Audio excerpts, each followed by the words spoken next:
Empire in Flames. Hello everybody, yes we are live, I can see us on the stream, everything's going well, you are looking at us through our new setup. What is that doing? What button, what does that button do? Aye, right, okay, so as usual there's a bit of a delay even though I've tried to turn that crap off. So, yes, welcome to the Cortex Group live stream, overall Cortex episode 22, book 2, Empire in Flames, episode 4. Based in the year 1115 IC, and yeah, this is the new look. As you can see, Arnung and Fordel at the bottom of the screen, myself in the top with Kane. We've got some banners around us just to indicate that the provinces of the Warhammer world have now been given, well, banners. The coat of arms, and that's Z giving his duck face look. Everything was working well, but now it looks like he can't hear shit. Normally the case. What have you done?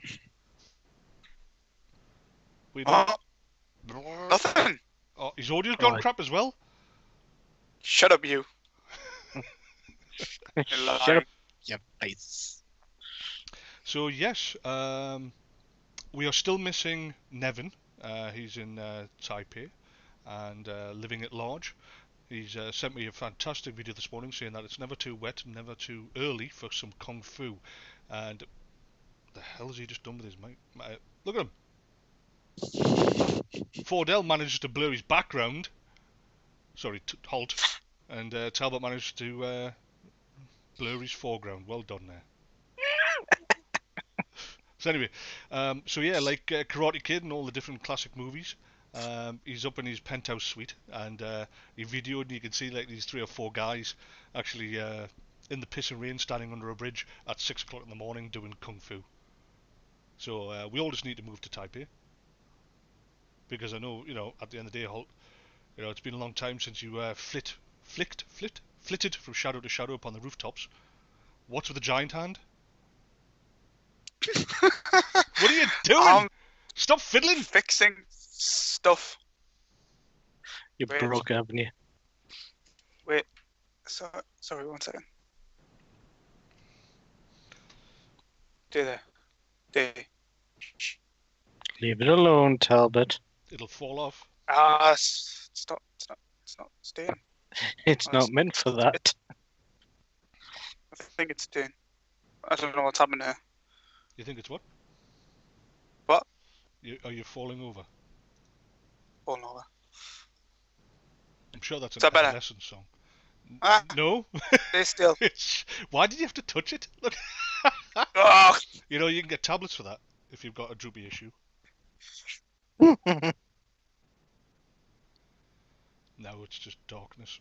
I'm so glad that we've got this out of the way so that we're still very professional. We're very professional. Right, okay, I'm trying to go. Yeah. Stay. Don't move. Shh. I could just give you... I don't know why Slap. I give you this. It's anyone got like some... A stand designed specifically for your problem. There we go. Is that alright? I don't know. Talbot. Top of your head's missing again. What did you just call me? Talbot. Oh. The top of your head's missing again. Is it? Yeah. I don't know what to do about that. Sit back. Relax. I'm relaxed. Can I be relaxed? Do you want this? Knees around. Don't want what? What's that? Looks like a ring. What sort of jewellery does he wear? Put a ring on It's a it. stand for your device.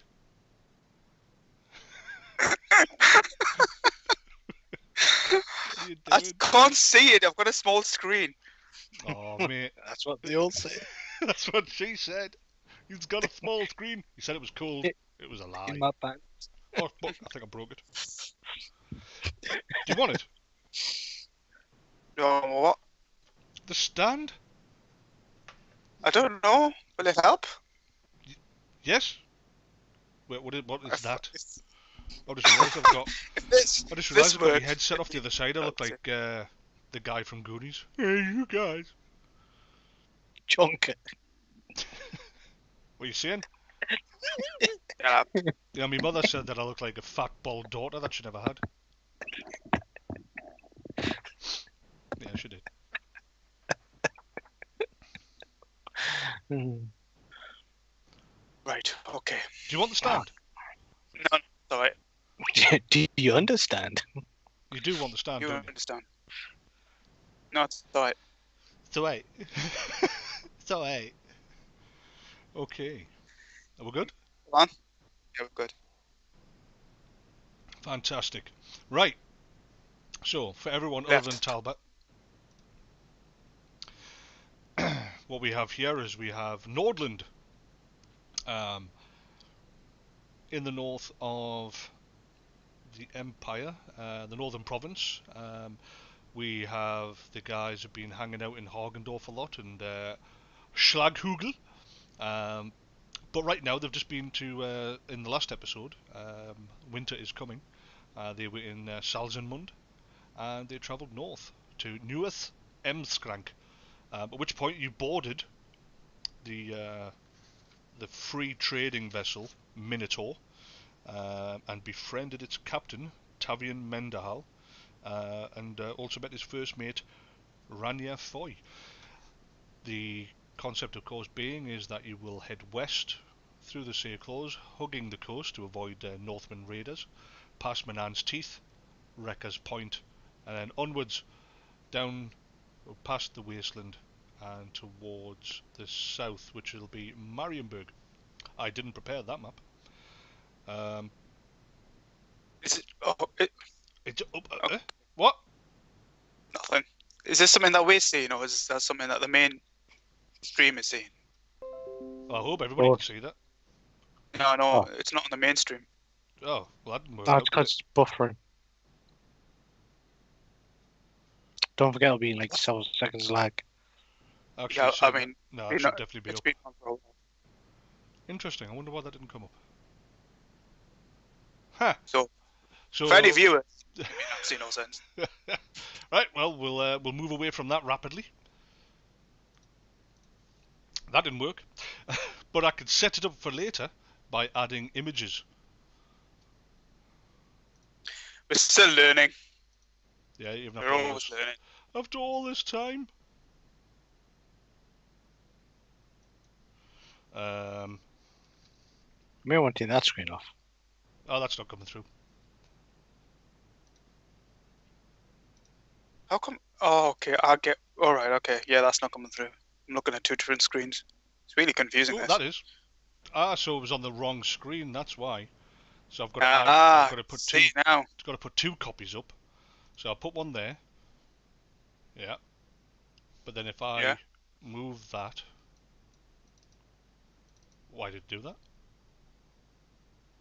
What? If I move that over here, Yeah, you can see it on the main screen now. yeah, a bit blurred, but it's there. So you come from Salensmund. Did you make that bigger? Salensmund. So basically what I'm doing at this point in time is I'm making it... Oh, can I?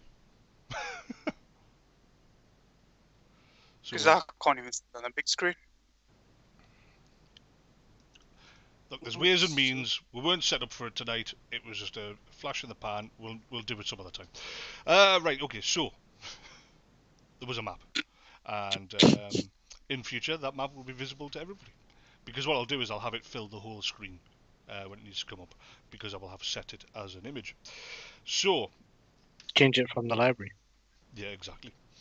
So you boarded the Minotaur and you set sail for Carroburg with Captain Tavion Mendahal and his first mate Rania Foy. The reason being is you met with a Ulrican called Sicarius Elisar, and he's basically identified. Not that you care the reasons, you're just being well paid. Is what? He's insane. Which one? All of them. Oh, so the concept the idea is basically that what he said is he went that he's a puppet. He's a puppet of the Sigmarite Church and a weak puppet at that. And he's destroying the Empire and winter is coming. And therefore, not to be mistaken for George R. Martin's, of course. This was done in the 80s, just to let everyone know. So I think that, ultimately Game of Thrones is based on Warhammer. Right, anyway. Spoiler alert. So, Defend the walls. the Emperor, as you've known him, he's been Emperor for 50 years. The Empire has fallen into ruin, effectively. You're 4 years into a Black Plague, into the Plague, which has devastated huge areas of the Empire. Entire provinces are denuded of life, even animal life. And other provinces, just as have been hit, and basically 9 out of 10 people have died in the last 4 years overall. So ultimately, the Emperor, and according to rumour, the pretty people, those with money and those that entertained him, all taken to Carroburg, where he's basically been banqueting and waiting for it to run its course, because ultimately nobody's seen any assistance, any aid. The road wardens have fallen into almost into a law unto themselves, burning people, or even the risk of them having carried the plague. Now, Nordland has avoided the plague for no particular reason that you can think of. He's a followers of Tal, and it wasn't Tal that did it, because Tal-Beckland has been absolutely devastated, and that's supposed to be the chosen province of Tal himself. So, ultimately, Arnung and Fordel, two members of the Order of the Stag, as well as once members of the Longshanks Raiders.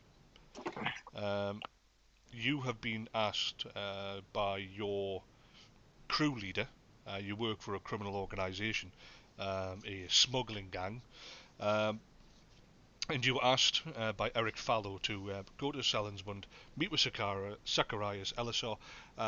Ulrican fanatic asked you to head to Carroburg and assassinate the Emperor. Your method of travel is via sea for speed and ease.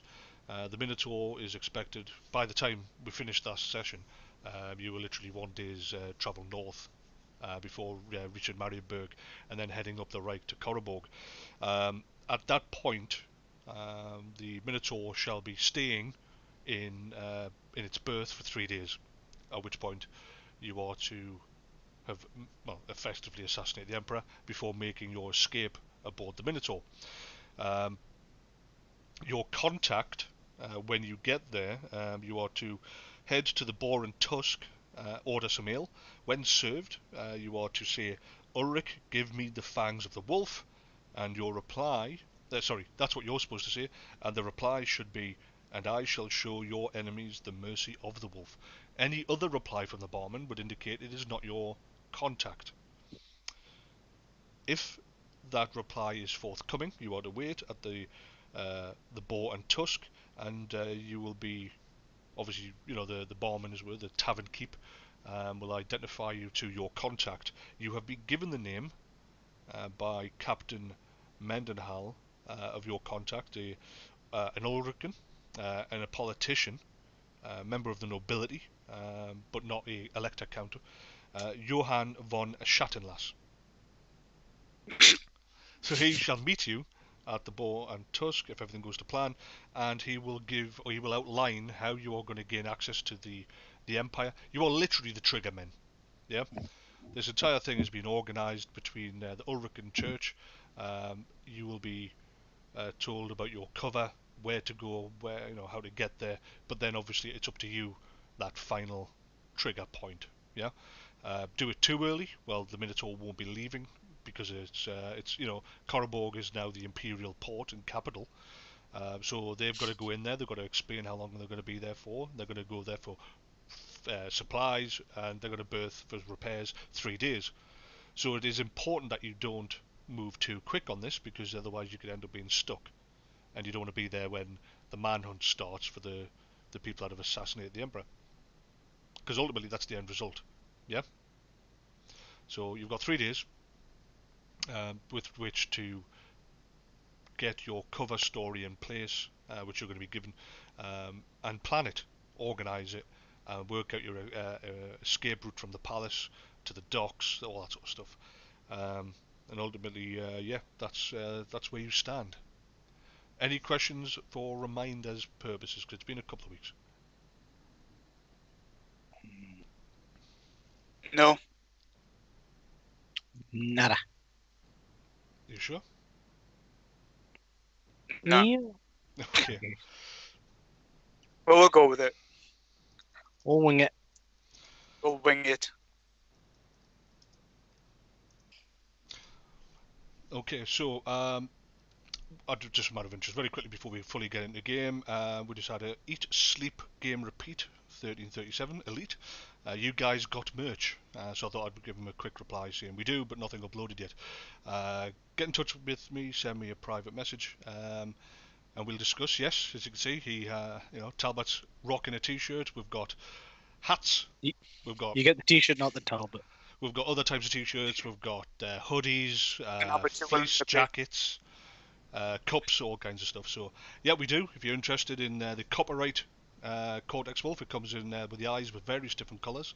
The founders are wearing the blue eye, but we've got all kinds of eyes associated with individual members. So if you want to show your support of Talbot, you would go with the Pink. fluorescent wolf with a green eye. Nevin with red. We've got Holt with yellow, and myself, the GM, with white.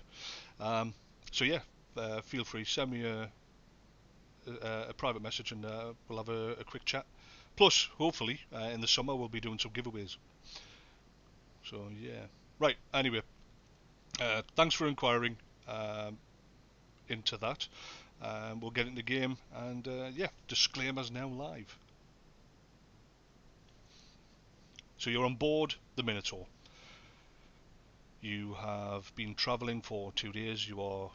It's the early morning. The ship itself has an evening crew, a nighttime crew, and you have basically been allowed to hold your own time aboard the ship itself. You're not expected to be involved.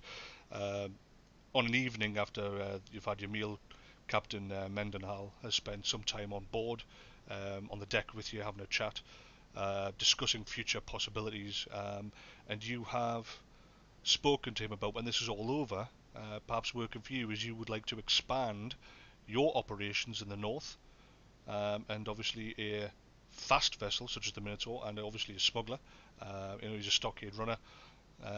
There'll be opportunities, especially with what you're hoping to achieve. That's definitely going to throw the Empire up and about.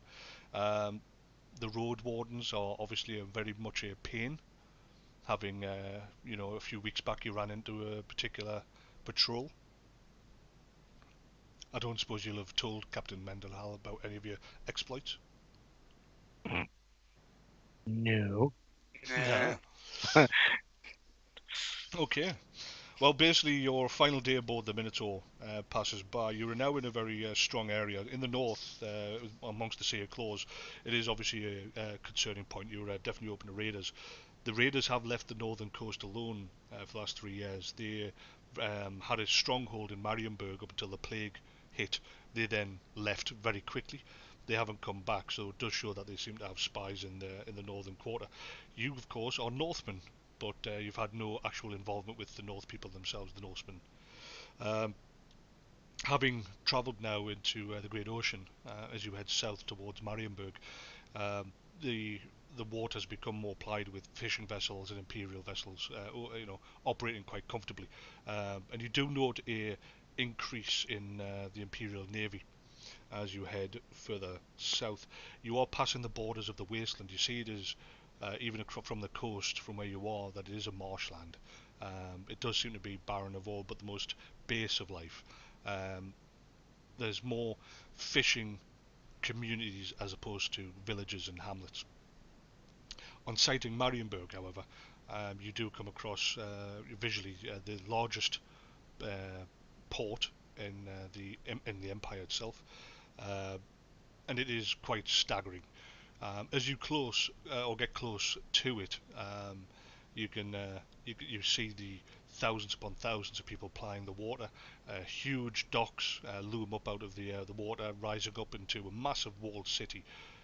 You can see that it has been many times repaired, though over the last few years, due to the plague and lack of availability. It hasn't been repaired since the last North raid, or the Norse raid, upon its shores. You do pass by Marienburg, not sailors yourself, nothing seems to stick out as you head into the very wide River Reich. It's fast flowing, and it comes out into the Great Ocean at this point. The next half day, as you travel further up the Reich, you see in between the sparse tree line, you can see a rich land, farmland. You can see cattle within the farmers' cattle. You can see crops, and it's a total different world compared to where you've been in the north, where it's bitter, cold, dominated by two very large forests. But eventually, you do come into sight of Carroburg. The dock has been heavily fortified, and the thing that surprises you the most is the sheer amount of Imperial Navy vessels. There's heavy bowed vessels, multiple cannon decks. You can see the colours of all of the provinces. Avaland being Avaland. You can see the flag of Carroburg and Solent. These are being flown as secondary flags below the Reichland flag, which is the white background with the black eagle. This is indicated that these vessels are under the command, at least, of these other provinces. For example, Solent is not known for its naval warfare because it's landlocked. But you can see the Solent flag, its black banner with the twin-tailed comet, the Imperial Cross and the golden skull, is a secondary to the Imperial flag. The dominant flag that you note is the flag of Midland itself. It is crossed, as the captain explains, with another flag itself. This flag, you see, informs you belongs to the Crown Prince. Sorry, not the Crown Prince. The mine's gone blank. Why can't I see it?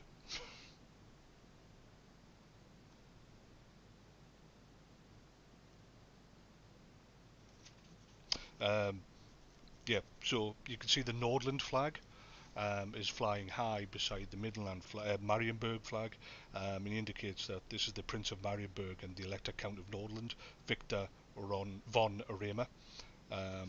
He's a notoriously loyal, highly intelligent general and naval combatant. You, of course, know the name because he is the Elector Count of your province that you work and live in. And it has been 4 years since you've seen his flag flying in Salzmund. However, the main thing that catches your breath is the sheer military might that you see before you. It's as if every single Crown Prince has turned up, has brought with him knights, vessels. You can see literally armies stretching out from the Imperial Palace high up on the bluff down into the Carroburg town itself and the common town with its districts and merchant guilds and poor quarter. On both sides of the river, you can see huge tracts of forest have been taken down and the fields put up, flattened, and the flags of each Crown Prince are seen flying high in the wind amongst thousands of tents. You have never seen such a build-up of military might. You can see knights on heavily barded horses, their full plates shining in the sun, riding in formation, thousands upon thousands of men-at-arms, each with the colours of their Crown Prince and the army they are reacting to. Carroburg seems to be literally split from its walls. This is not the capital. This is not the setting that you were expecting. This is not what the rumours have led you to believe. You expected to find a place that was heavily walled and fortified so that the court officials could weather the storm, their corruption being more important than the well-being of their people. What you see here is the Empire host, and it's being brought together, obviously in this case as if to attack a invading army. You've never seen so much military might in your life. The docks have been expanded upon to try and allow for these extra vessels to be in, but even there you see are not long enough, and many vessels are lying out in the deep waters of the Reich. You can see countless ferries and smaller boats moving to and from land, some transporting people and troops, others with supplies backwards and forwards. The Minotaur takes a deep berth and flies its various flags. Uh, Captain the captain tells you that he's raised a black and white checkered flag to indicate a request to berth. You've been waiting a couple of hours and the sun is starting to set when you see a shallow-bottomed longboat with 6 rowers coming out to meet you from the docks. It's making a specific line for you, passing by the huge military vessels and and various merchant vessels. Standing at the prow, you see a man with a large hat and feather, with a feather sticking out the front. It's in a deep purple with golden trim. You can see he's in the height of Carroburg's fashion. The captain identifies this guy as the Burgermeister for Carroburg. When the vessel comes up alongside, they climb up the rope netting that's down the side, and this Burgermeister steps forward onto the deck of the Minotaur. The Minotaur itself is such a large vessel, such a deep prow, that it seems to wallow quite heavily in the water of the Reich itself when it's not under under main mast, under main sail. The captain takes the Burgermeister to one side. The conversation seems to last for about 20 minutes before the Burgermeister leaves, at which point the captain approaches you. You see that several sailors are lowering one of the many sailboats off the side of the vessel. Gentlemen, everything is in order. Papers have been signed and agreed. Of course, we are here on official business. You are now being acquitted with the permission to disembark, and my men will take you to Carroburg itself, to the main dock. I will endeavour, having explained to the Burgermeister that I need to have some minor repairs, to get the vessel closer to shore. Hopefully I'll be able to dock it. However, that in itself runs some risks if we need to leave suddenly. I will weigh it up. If you would check in with me from time to time over the next 3 days, I will let you know what the best course of action is. But otherwise, gentlemen, I wish you luck. Good luck. You disembarking? Yeah. We disembark. Yep. You climb over the side and get into the rowing boat. 6 men quickly bend their backs to the oars and propel you through the water. You sip between the very high prows of the war vessels all around you. The water is filled with rubbish and detritus from so many vessels, so many military men from such a large encampment. Barrels and bits of broken timber float past you as your vessel skims through. But in short order, very quickly, you dock at one of the extended piers, and they are literally bursting with people. You can see that there are girls selling their wares, food on to the sailors and the soldiers passing by, people offering all kinds of different foodstuffs. You can see that there are a countless array of merchants, clothing belying the fact that they've got any finances. Basically they're trying to sell anything. Some are trying to sell weapons and options to repair armour. You can see dock waifs and strays running backwards and forwards, mixing in with the dogs. All in all, you are literally almost blown away by the cacophony of sound and the sheer press of bodies on the pier itself. And as you gain your footing upon it and look down the length of the pier towards the solid ground, you can see that this crowd does not disperse.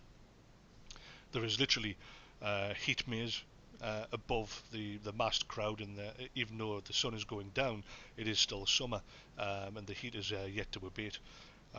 Hands, no doubt, close on weapons and purse. As you are quite big men, you find it quite easy to find your way through the bustle of crowd. You can see your head and shoulders above many, though there are armoured helms and plumes, flags fluttering in the wind, and there's so much going on, it's just literally a blast to your senses. Literally, the sound itself is so loud, you're just in this ridiculously large crowd that just continues in all directions. I'm assuming that you are still fully armoured, and you've, in fact, Arnung, do you have your long-hafted warhammer upon your shoulder?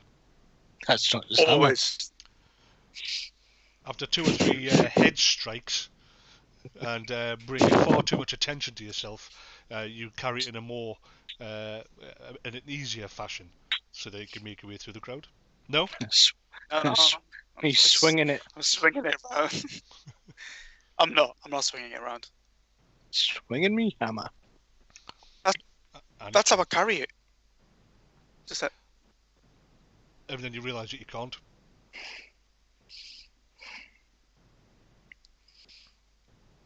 Oh. I mean, even as you walk along, it's constantly ding, you know, it's hitting off a spear here, a flag post there, somebody's head, a shoulder. You know, there's a lot of attention, there's a lot of cursing going on, and people are sort of looking at you. You realise that you are just one warrior amongst thousands of them. You know, so All right. you probably don't want to stick out too much. I don't know. You know, since you had to assassinate the Emperor, maybe you want to try and hide a bit. Yeah, I'll use it as a walking stick. Like crutch. Right, what are you gonna do? I can't talk all night. So we'll Head to the pub. head to the bar, the Boar and Tusk. Okay. Well, eventually. Right, what time are we meeting the dude? You weren't given a time. You were just told to go to the Bone Tusk and have a, say the code. Order an ale, then say the code. Yeah, but go to the Boar and Tusk, and we won't stop pub fight. Okay. Well, We won't stop for a pub fight. well, you make your way down the pier itself until you get onto the actual solid packed earth of land. The buildings are 3 and 4 stories high. They seem to lean in and block what's left of the sun. Human effluent passes quite sluggishly down the centre of the street, but you can see that it is splashed. Fordel, man. It is splashed up and over the walls, and from time to time you hear "Ward below." He's been holding it in for 3 days. Push on and dirty. The smell is remarkably strong. Now, bear in mind that you are country fellas. You know, you live in forests and small towns, and yes, of course, there is little to no sewage where you are, or sewers. But here, this is a very old city, founded not long after the empire itself. And you very quickly get lost in the streets, even trying to stick to the main street. Now, the main thoroughfare from the dock, you see, leads right up into the hill, right up the hill itself to the huge fortified towered walls of the imperial palace and castles and keep, castle and keep. But the city, the Carroburg city, is monstrous. You know, it's mind-blowing compared to Salzenmund. So you realise that Salzenmund could literally fit in one of the many quarters, and very quickly you become lost even on the wide streets. And it doesn't look like business is calming down as sun start. You know, it's still light, but it's got that grey light to it. Shadows are starting to loom because of these huge tall buildings all around you. And again, the crowds don't seem to be thinning out. Military men, armed forces move shoulder to shoulder with merchants, with other civilians, all going about their business in the imperial capital.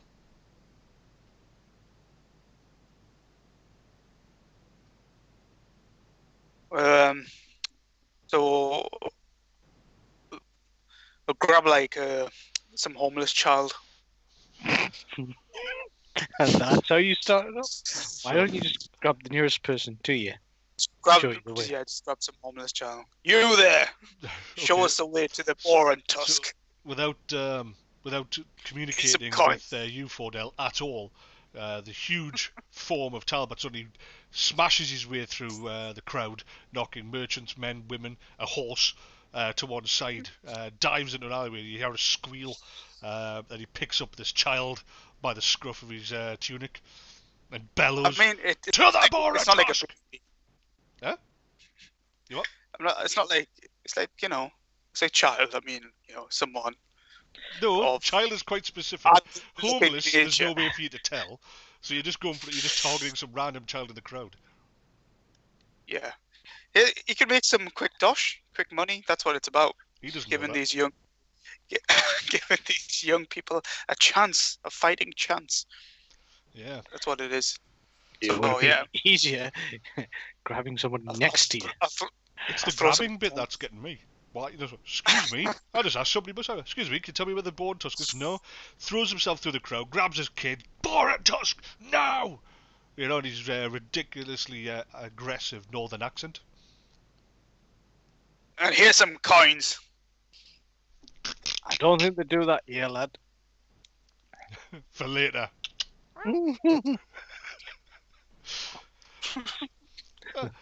Yes, my lord. Yes, yes. Sorry, my lord. He squeals, arms holding onto your massive fist, his legs kicking. People look upon you, like, ugh, northerners. Just relax and put him down. That's It's what just the old more say. coins. To the boar and tusk, little one. Of course, of course. He walks ahead of you. See for that. It worked. We have a guide. Where did he go?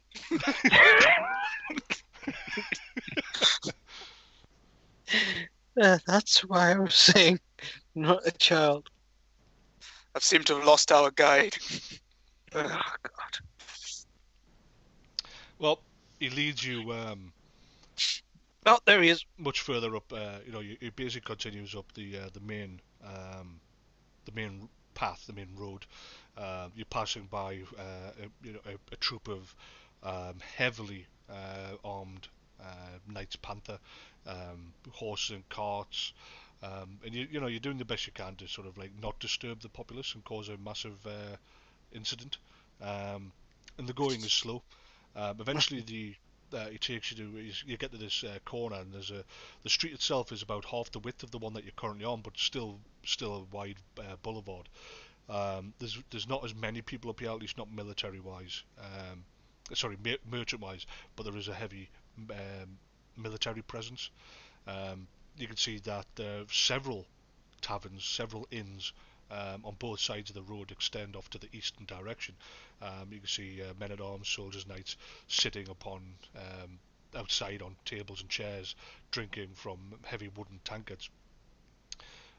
You continue down this road a little bit easier until you see a tavern, and blatantly you can see that there's outside the front of it, hanging from a chain, is the a carved motto, quite crude, but obviously a boar hanging from a chain with a single tusk, the second tusk on its mouth, apparently broken off. You can see that it's actually been snapped from it, and therefore that's probably why it's now called the boar and tusk, as opposed to just probably the boar, you think. This is not a period of time where people are actually putting signs of names. The place seems to be quite crowded. This is a franchise. Ooh. And he stops about 10-15 foot away from it to make sure that you can see it. Is that everything you'll be needing? If you need, I can wait.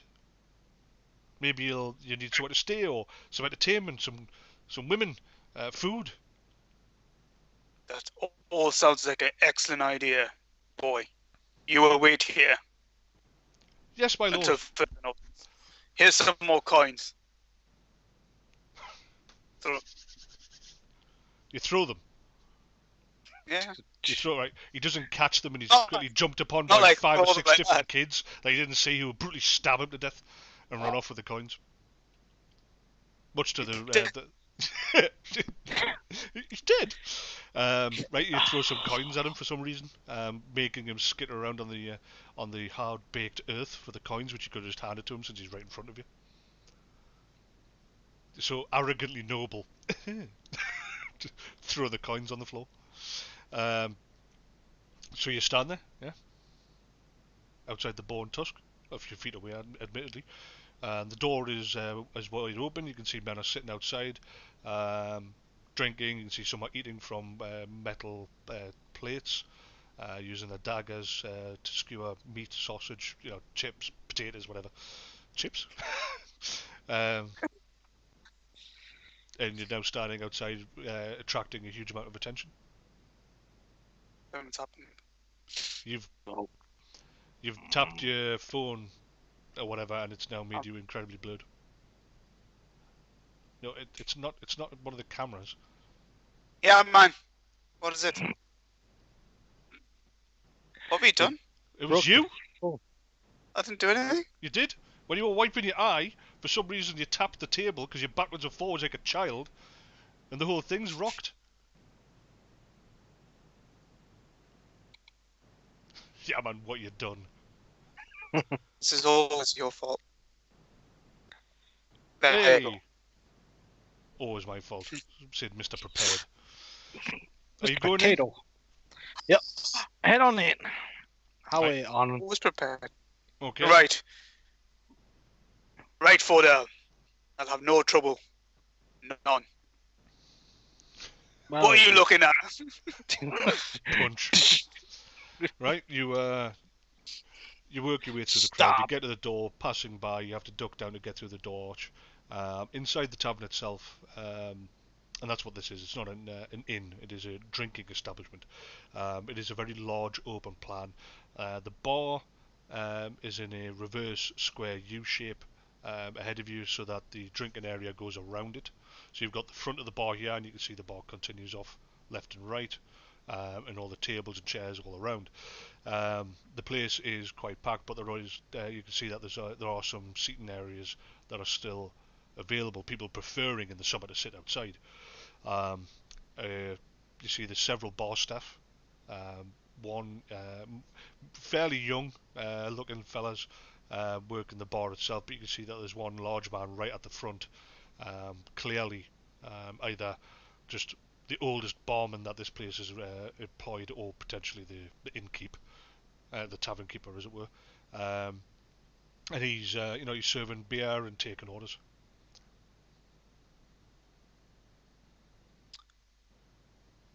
Oh, who do we ask? Do you think it's the old fella? Talking to you, Fordel. Oh, you think? I'm standing right next to you. Yeah. We go to the bar. Okay. Are you talking to him or are you telling me? We go. No, both. Right, Go you to show the your bar. way to the bar. You're making this so difficult. I don't understand. We go to the bar. And we ask for 2 ales. Then Arnung says the password. All right. You get a couple of strange looks on people's faces. That's what he just said to you. Because you went beyond, right, describing what you were doing to go in third person with what you're going to say, which that doesn't make any sense. So you go to the bar, that's descriptive, and then you suddenly order 2 ales, and then Arnung says the password. People are like, what? Okay. 2 So ales. Serves us the ales. All I'll right, say. well, yeah. Wait. Um, So he serves you the ales, puts them down. 2 brass pennies. listen, you. He frowns at you. I hope that's not part of the password. Listen, don't take this literal. Slowly slide the 2 brass pennies across while he's saying Thank the you. Turns phrase. and starts serving somebody else. Hey! I'm not finished. You want food? Ah, He looks back at you over his shoulder. Ulric. Oh, but this is so difficult. Is he listening? yes. Well, he stopped and he's looking over his shoulder. Do you want food? Do we want food? Hurry up, you can say I'm busy. Oh yes. Right. Ulric, give me. I can't read the writing. Or give me strength. I'm really sorry. My name's I not can't read the Ulric. writing. You've mistaken me for somebody else, friend. Wait. Puts on some Ulric. little round spectacles. Wait. Ulric, give me fangs of the wolf. And that's it. He looks at you strangely for a moment. Looks around you. He's got that sort of like... Really? Step away from the nutter. In the drink. I will just have Do you want the food? drinks. I've already served you the drinks. You've stopped. Do you want food? No. No, thank you. We will not be eating today. Please yourself. And he moves on. Obviously, there's quite a crowd of people behind you, and you have to step to one side as the people move forward towards the bar. Do you find yourself a table to sit down at? Yeah. Yeah. Okay. Yeah. You sit off to one side. No matter where you are in the bar, you can see at least half of the bar itself. You can always see the end, which you just stood at.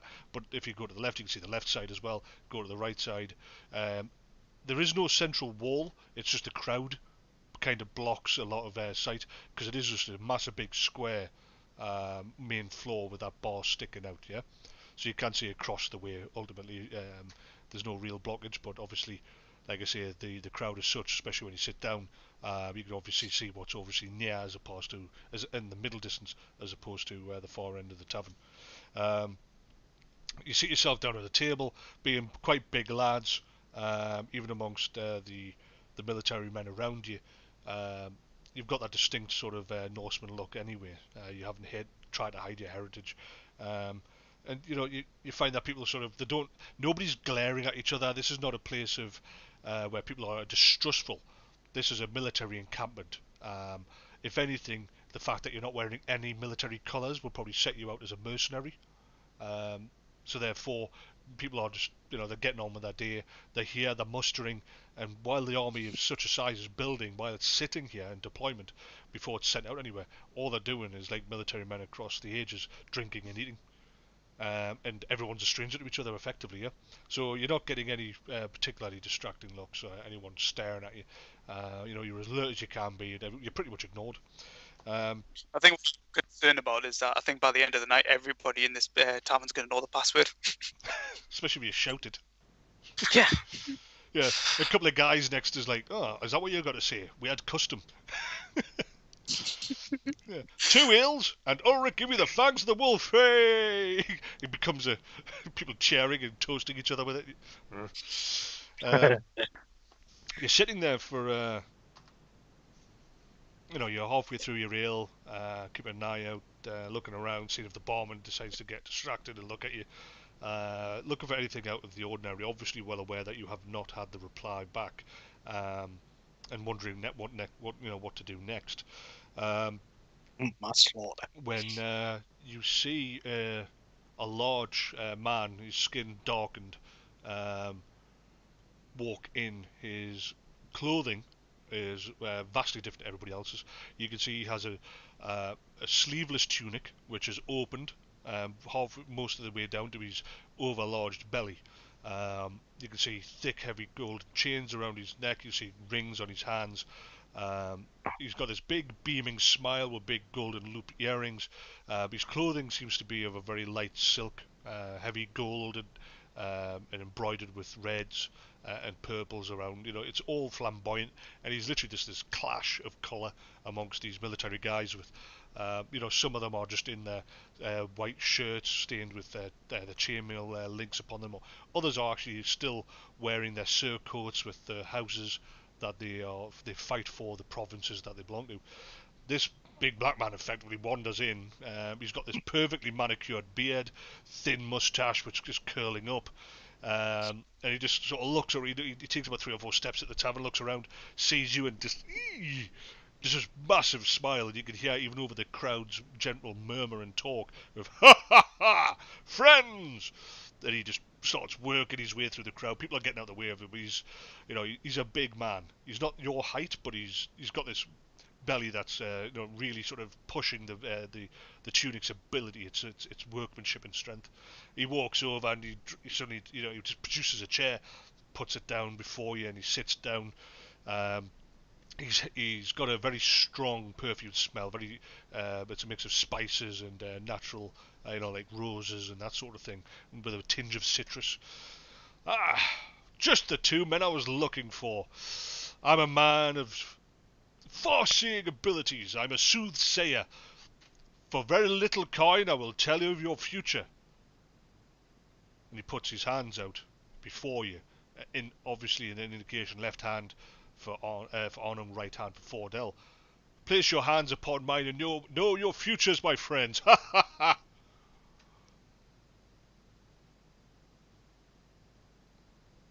Northern Prince? What? Come, come. Do not be so rude. Are the people of the north so devoid of custom that you would leave a friend standing here now with arms and hands out in front of you as friendship? Well, you Who are say. you? Me, I am a friend, a soothsayer. Ha ha! Come, your hands, put them upon mine. Listen, Suit Slayer.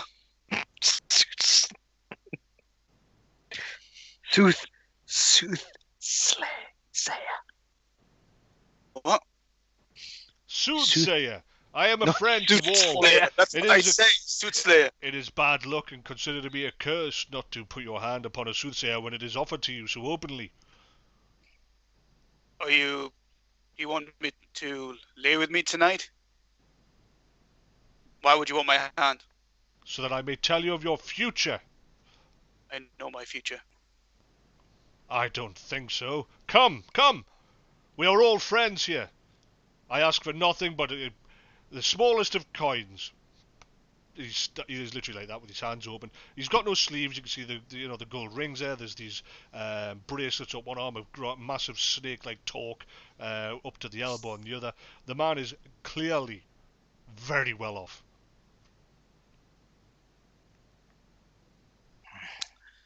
Okay, let us humor him.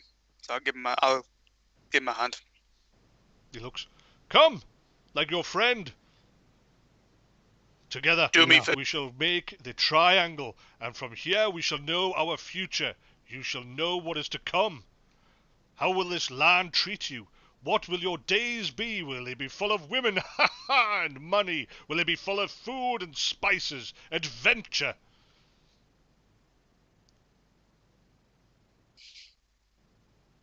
Come on, Fordel, give me your hand, will you? Do you? No. A shame, a shame. Oh. You understand that you've got your hand on his, yep? I should Yes, look it down there. I've got I mine. keep on looking up at your belows. Got to work that out somehow, haven't I? So you've got your hand in his. There's no pressure there. It's a soft hand. It's not calloused at all. And he looks down at his right hand, almost forlornly. Really? Why so distrustful? Why belligerent? What would you gain by not doing it, my friend? I like surprises. Well, that's I don't just want to know my stupid. future. That is just so stupid. You like surprises. At a time such as this, 4 years have plagued the Empire upon its knees, and yet you would like surprises? I could tell you of things so vast and glorious that you could find yourself awash with money, rich, a lord of the land, if you knew just what path to take. Okay, come on, Suit Slayer. Be on with you. Tell me my future. He, very quickly as you say that, he looks at you for a moment longer, sees that you don't take his hand at all, and in a very quick... The hand. What? I'll hold his other hand, so I'll give me the other hand as well. Ah, where are you going? What the hell you just still happened there? What are you... Oh, you can't be trusted. You just snapped the suit slayer. South! Schnick. I'm back. Now you're further away than before. There we go. Is that better? Yeah. There we go. Well, as you're I'm trying back. to reach for his other hand, he just takes it away before you can. His hands, his finger, so you've got your hand like that. Basically, his hand goes like this. It's a gentle grip, and he turns you so that his hand's on top, and he lays it upon the table. So you, Arnung, once of the Norsemen, follower of Tal, I have a message for your master. Ahalt the Drinker has returned.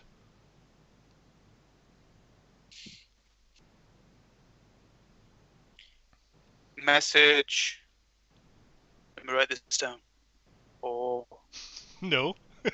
You'll try to remember it and write it down afterwards. A message for your master, Ahalt the Drinker, has returned. what drinker?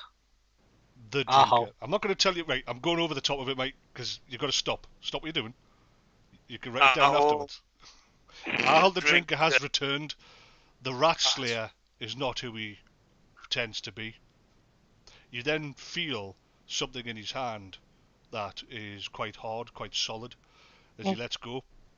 He stands up quite rapidly. Well, thank you, Arnung. It has been a pleasure, and I hope one day to see you old and wrinkled. He looks at you. You, on the other hand, I'm disappointed in. You disgust me. I hope nothing but a curse upon you and your get. And Thank he you. turns and walks off. Literally What pushed was his way the through other- the crowd. What was that about the rat slayer? Did you get that? Yes, You he's not open- what he is. You've got something in your hand, by the way. He is not who he is. Nice. Thank you. What is it? You open your hand, there's a thin golden, very finely crafted chain, and about that size, literally the size of a normal coin. You can see there's a stylized, finely crafted curved dagger inlaid with semi-precious red stones. Ooh. Put it on. You put it around your neck and it glints in the in the light.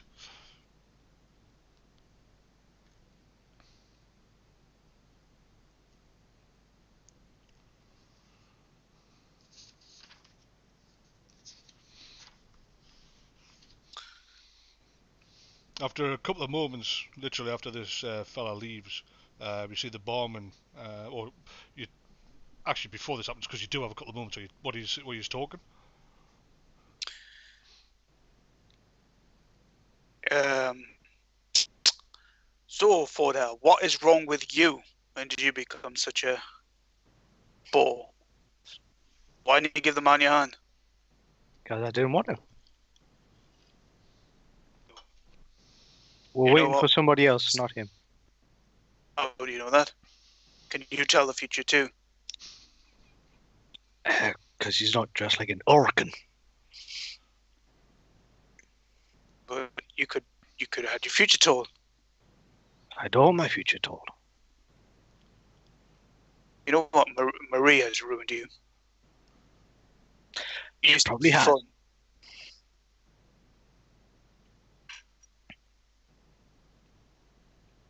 How's it like my jewelry? My bling. You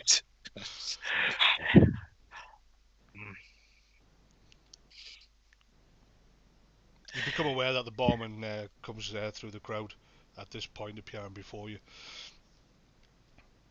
My friends, I shall show your enemies the mercy of the wolf.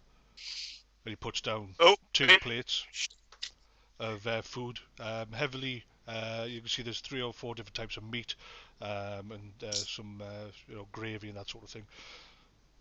Our mutual friend will be with you shortly. And he just turns and walks away before you can talk to him. Fordel! Give him a nudge. Have my food. He said the others. He said the password. Tell man. No. The guy who's going to meet us is the man. Yeah, but was that right? Was the password right? What does it say? It is very dark in here. I cannot see your expressions. Yes, it was right. I think. What is this thing you are drinking? Ale.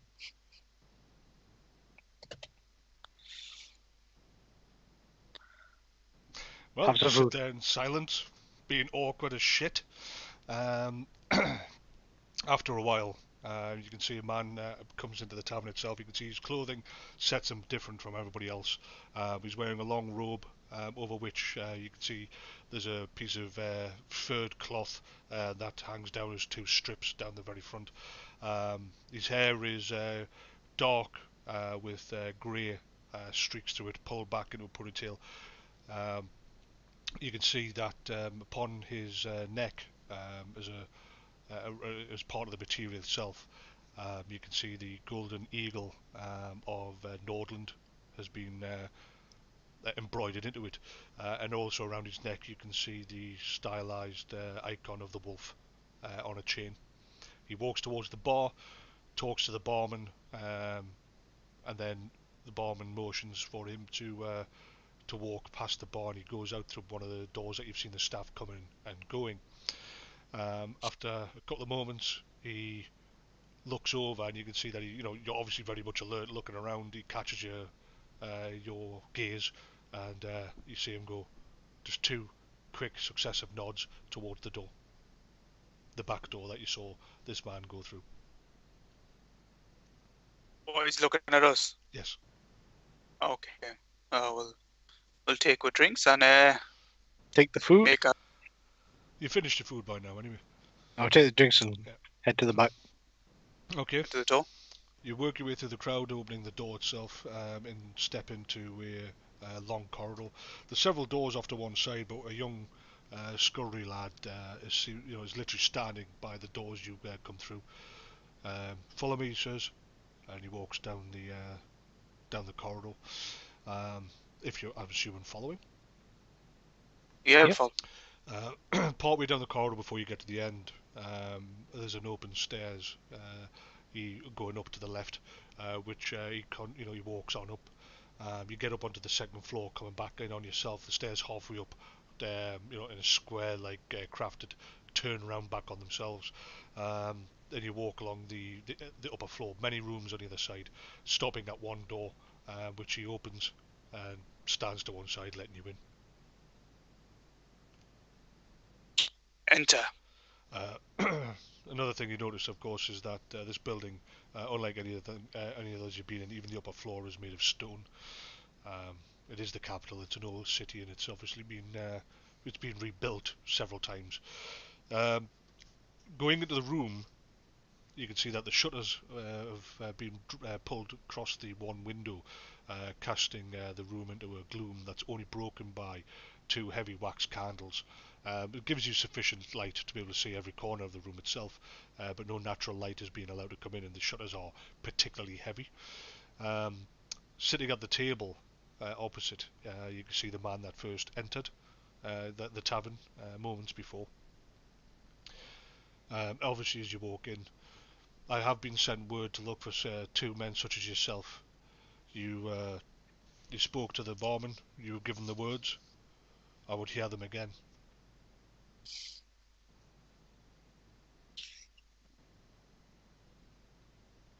Ulric, give me the Let's start again.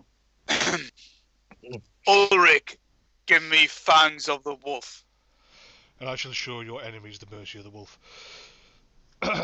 You must be Arnung and Fordel. Zacharias Elisar told me of you. I am Johann. Nice to meet you, Johann. Since you are obviously Norsemen themselves and you are from Nordland, your cover, as we both know, we all know why you're here. Your cover will be that you are messengers of Nordland. You will be issued with tabards. You will present yourself within the hour of this meeting ending. And he points towards a chest in the room. Put the tabards on.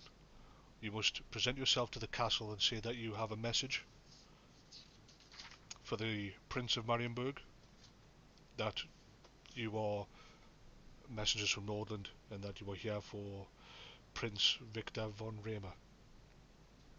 Your message is that Nordland has been hit by the plague, that against all wardings its people now suffer, and they suffer hard. You must convince him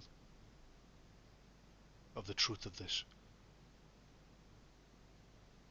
Victor must leave Carroburg. He is by far the strongest supporter of the Emperor. He has the strongest army, and he has the numbers here. He must be made to believe that Nordland suffers greatly, and that only himself and his army can save the people there. Victor is a crown prince. He's the Elector Count of Nordland. He is also the Prince of Marienburg. He will not know you two amongst anybody else. I will vouch for you, say that you have been part of my household. He will not question who you are. The message must be dire that he seeks permission from the Emperor to head to Nordland. If Victor does not leave, it will make our job here impossible. Because he will no doubt take the crown, and he is a Sigmrite and supporter of the Emperor. We cannot have that. We need him out of Carroburg. Is that clear? Okay. So what's plan B if he doesn't leave? There is no plan B. He must leave. We will not be able to take power if he remains here. As you can see, no doubt, the rumours of the Emperor being weak have been grossly miscalculated. But that does not mean that he is not an actual puppet of Sigma. He must fall, and he must fall in such a way that we, the Ulricans, can take power. And for that to happen, it hinges on you getting the prince to leave.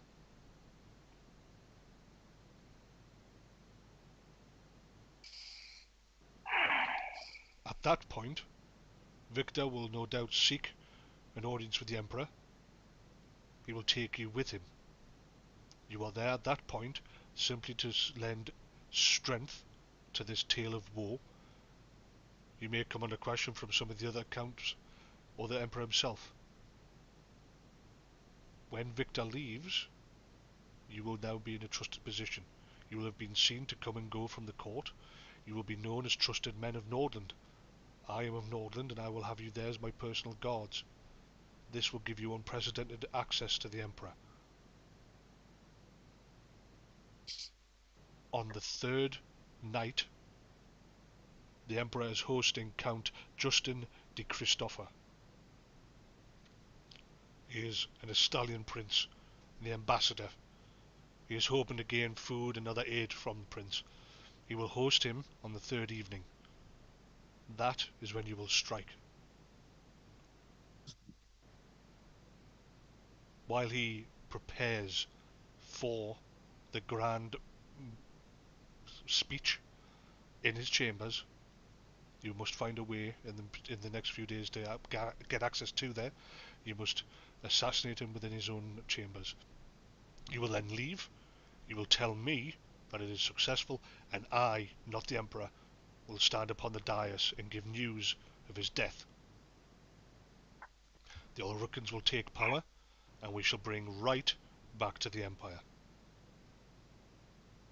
How you do it is up to you, but the prince must leave, and the Emperor must die in his chambers. Upon you must then let me know, so that I may stand upon the dais and tell them that the Emperor is dead, and that the Ulricans have now taken power. It will leave no vacuum. It will leave no chance for rebellion or civil war. Are we clear on this? Yes. We are. Yeah. Questions?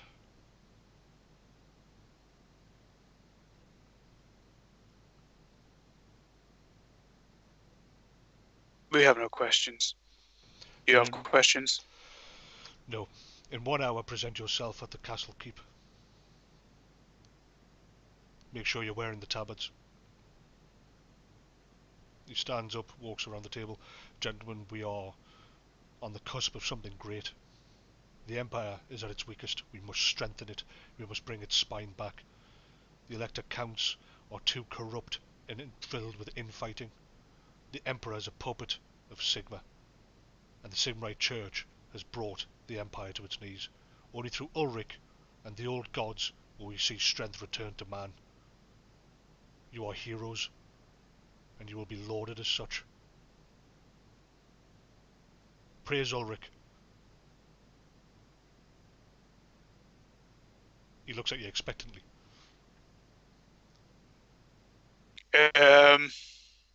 Praise Alright. Ulric. Right, just to out the game, there's nothing wrong with praising Ulric. Remember, you recognise all the gods, yeah? Yeah. Yeah. You're a Tal, but that doesn't mean that you wouldn't praise Ulric if you're in the middle of a battle, because Tal ain't going to help you. Ulric will. Yeah. So don't get caught up on that sort of some kind of weird religious shit. No, that's not how this works. If he said praise the dark gods, well, yeah, Shoot him. that would be like So, all right. So yeah, praise Ulric. You dawdle for a moment and then go praise Ulric. He looks at you weirdly for a while, and then walks out, closing the door behind him.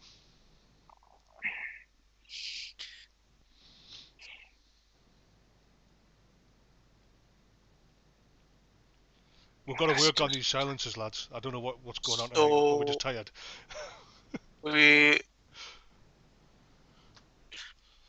Are they the chest? There's a chest. There's a chest in the room. there. Yeah, big chest. Good. Big iron-banded, timbered chest.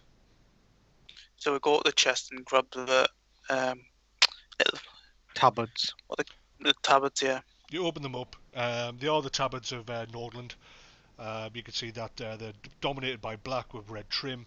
They've got the golden eagle dominant across the chest with the wings going up into the shoulder, with the red shield and white in the centre with the white ship and the Nordland scroll across it. They are literally just over the head, and then there's a wide belt that you would tie around the centre of it to pull it in. And obviously it's split down the side so that traditional weapons, scabbarded swords for example, are still accessible. Yeah. You've seen these tablets all over the town, city. There is a huge heavy presence.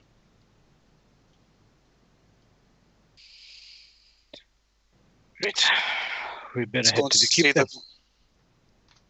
You what? Head to the keep. Okay. You can't get lost when you're going towards the keep. It dominates the landscape above you. But it is still. So I've got a guide. I've got a guide outside. Hopefully, still. Well, after a couple of hours, yeah, he seems to. Like he must be watching the door, eagle-eyed. The crowds are starting to disperse. The civilian population, anyway, those that are out for a good session or have just finished their watch. There's a distinct turnover. You get the impression that Carroburg is never truly deserted, never truly sleeps. The young lad appears before you. Boy, Yes, my lord. to the keep. He looks a little bit worried. Really? Oh, of course. And he starts leading you. We are messengers. We have a message. He sees you in your brand new Nordland attire. Didn't have that going in. But you head north and you work your way through the crowd. Eventually you get out of the more common area and you see that Carroburg itself has been built up as a fortified town. The main area that you've been in has been a mix of merchant, the drinking quarters, that sort of thing, as well as the living quarters. You get to a curtain wall, a huge stone wall with crenellated tip. This is a massive arched doorway. The gates are thrown back. Guards are standing there, but as they see you, they don't literally give you no second look as you march through with your Nordland uniform on. You then enter another area, which is a ring that goes around the main keep. This is the richer quarter. This is where the people with money and the far more affluent are going to live. You start to see gardens. The houses are separated. They're not, back to backs. They're much higher quality. They've been painted and whitewashed.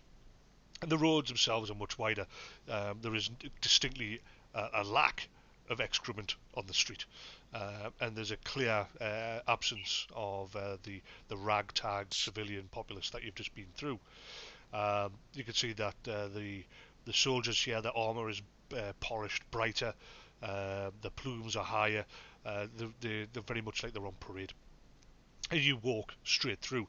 Again, they take no second look at yourself. A couple of times they look at the lad, but they see that he's obviously in your company and don't think anything of it. You work your way. It takes about 10 minutes to continue up the hill itself. It's a gentle incline, and then you end up at the main keep itself. Well, the main outer wall leading to the keep.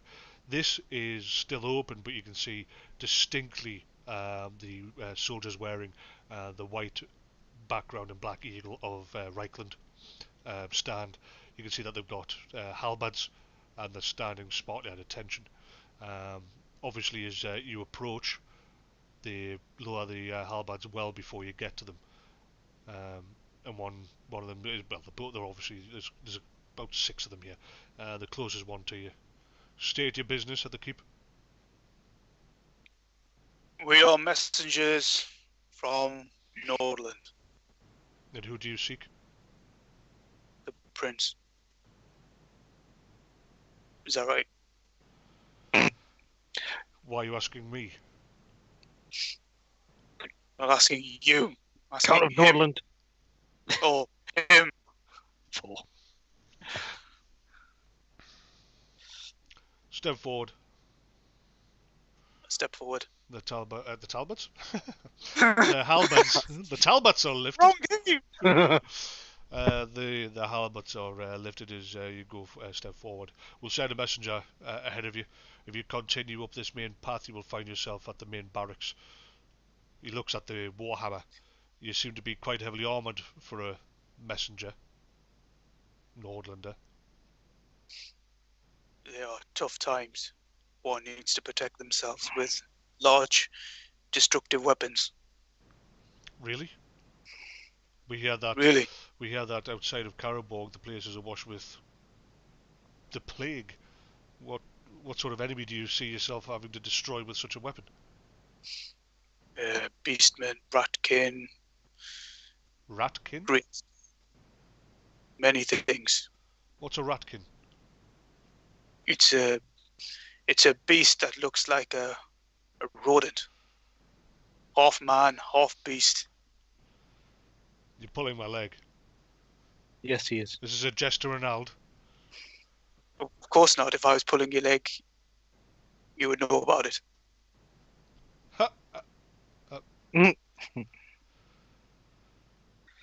Be on your way. May the old gods look upon your journey with appeasement. Thank you. And give my boy some water. No? Do I look Thank like you. do I look like a sodding service?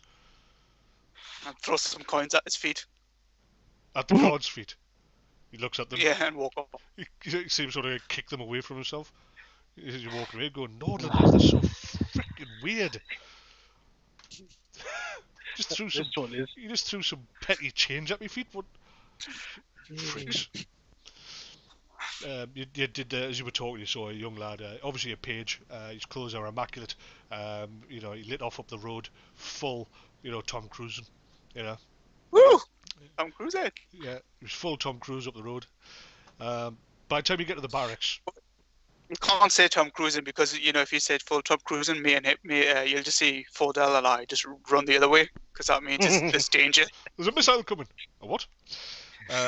So you make it to the barracks, and you can see that there's several Reichland soldiers, guards, but mixed in with them you can see those in the tabards of Nordland, similar to your own. There is nothing poor about these guys. You can see that their tabards are of the highest quality. They're over chainmail that's been polished to a gleam. Not an average look for chainmail. Their boots are high quality. You can see the sword is of high quality. They are obviously in the sense of these are the Reichland Guard, but also these Nordland fellas must be somebody, guards to somebody important anyway. One of them has a metal helm. It's got a full hinged faceplate. It's under his arm, and you can see the black with golden plume that strikes out to the top. They're looking at you impatiently as you come up. Messengers from Nordland for the prince? Yeah. Yes, that is us. When did you arrive in Carroburg? 4 Today. months ago. 4 months ago. Today. Let's say 4 months at all. ago. It must be my terrible accent because I did not say 4 months. Yeah, it said moments. Strong. Moments ago. Well, how did you get here? Moments. Because you obviously don't look like you've been upon horseback. We ran. Don't be stupid. I'll have you whipped for your insolence. How did you get here? By boat. Shh. So why is it taking you so long? The tide was in hours ago. We went for a drink. I'll have you hide for you. For that. Follow me. Is that a good thing? A little tickle. It'll tickle. Follow him. You continue to up the path itself. This is more military. You're definitely inside the military aspect of the of Carroburg within the walls here. Around you can see that there are several blacksmiths, massive extensive stables. You can see that this is where big 18 plus hand war horses are. Countless servants and pages running backwards and forwards. The place is swept on a regular basis. This is not the normal courtyard of a petty noble. This is the emperor's capital, and it looks as such. You walk up the stairs into the main keep. You are let through without any questioning. Obviously, you're wearing the northern colours, but you're also with somebody that must hold some form of power here or recognised rank.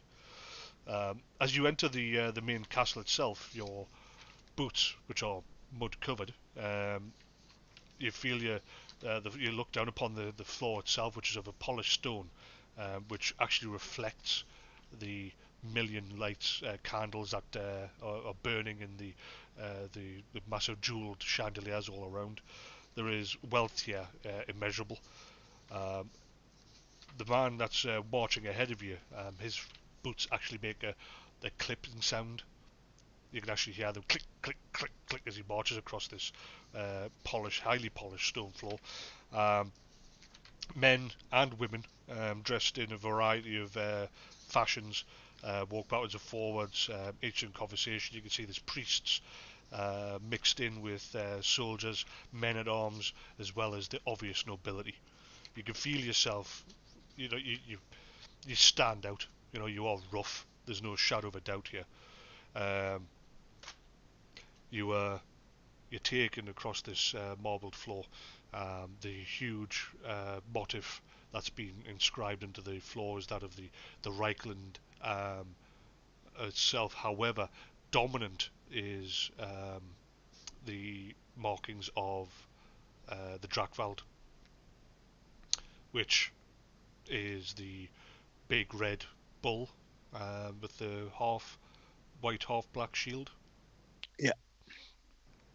Obviously, in this case, the Emperor Boris is of Drakwald, and therefore he's had his motif has been made dominant. But the Reichland obviously is always a throwback, a sign of the original founding emperor, who of course was from Altdorf itself prior to the empire forming. Doors seem to corridors echo off in all directions. Heavy banded doors. Each of them seem to be carved in some kind of battle or memory or motive. Huge banners, ginormous things hang from walls. Windows are gilded, and each showing different aspects of the empire. You can see that all of the banners of the provinces are lining these walls until eventually you get to this double arched doorway. Big enough that 4 men standing atop each other could easily walk through. 10 wide could walk abreast. You can see that it is surrounded by guards. Well, it's fronted by guards. These guards are in full plate mail, a huge expense. They literally reflect the light from the countless candles all around. They shine almost white in this highly polished embossed armour. The helms are full face plates with horns. The horns are going up with these big aquila-like plumes across them. apparently, you've heard tell that the Imperial Guard themselves, that their helms are fashioned. The plumes are fashioned by each warrior who has managed to hunt one of the elusive great beasts of the Empire, the Griffin in this case, and that the plume is of the Griffin hair.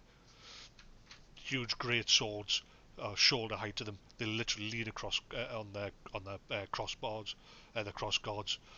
The Zweilander Imperial Guard, apparently warriors without peer, highly trained. They've got to have fought in several campaigns and proved themselves to be of absolute and utter solid bravery. They've never known to break and never known to fall and allow an emperor to fall in battle. The man before you walks straight up to them. Open the door, we have a message from Nordland for the Emperor.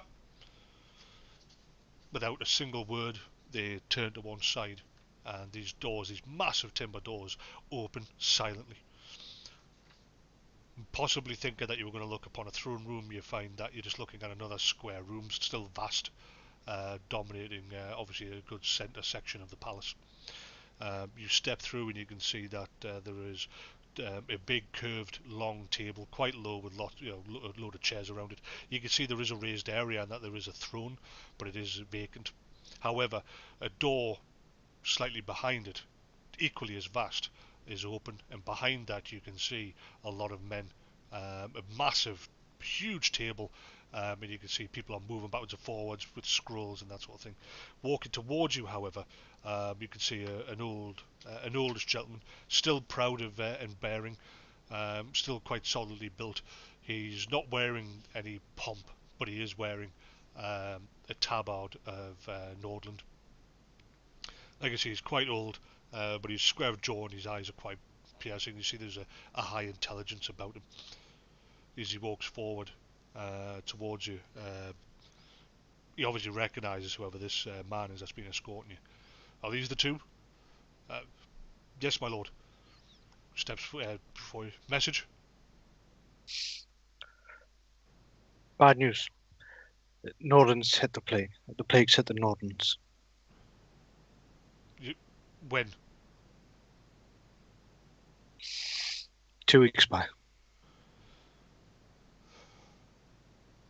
Which of the cities, which of the towns have fallen? How far has it come? Did it come from Ostland? It came from the south. Salzmund, does it still stand? South. Yes. So Salzmund, does it still stand? How far has it got?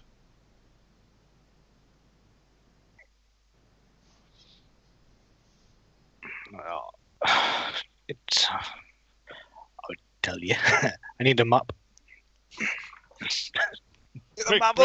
Bring him a map. Bring up a map. The map. It's the map. It's the map. Can't see that. I didn't know he was going to put us on the spot like this. I would have had the map in front of me if I had my. How far did he go? Give us a sec. Has anyone got a map? I cannot see You that. boy, bring me a map. Let's just say all of it. Pretty much all of it.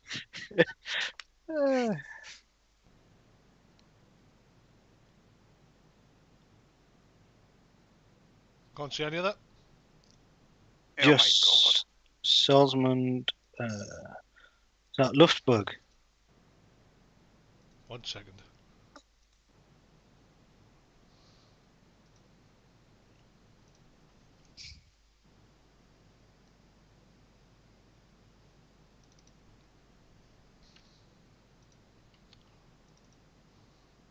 Nah.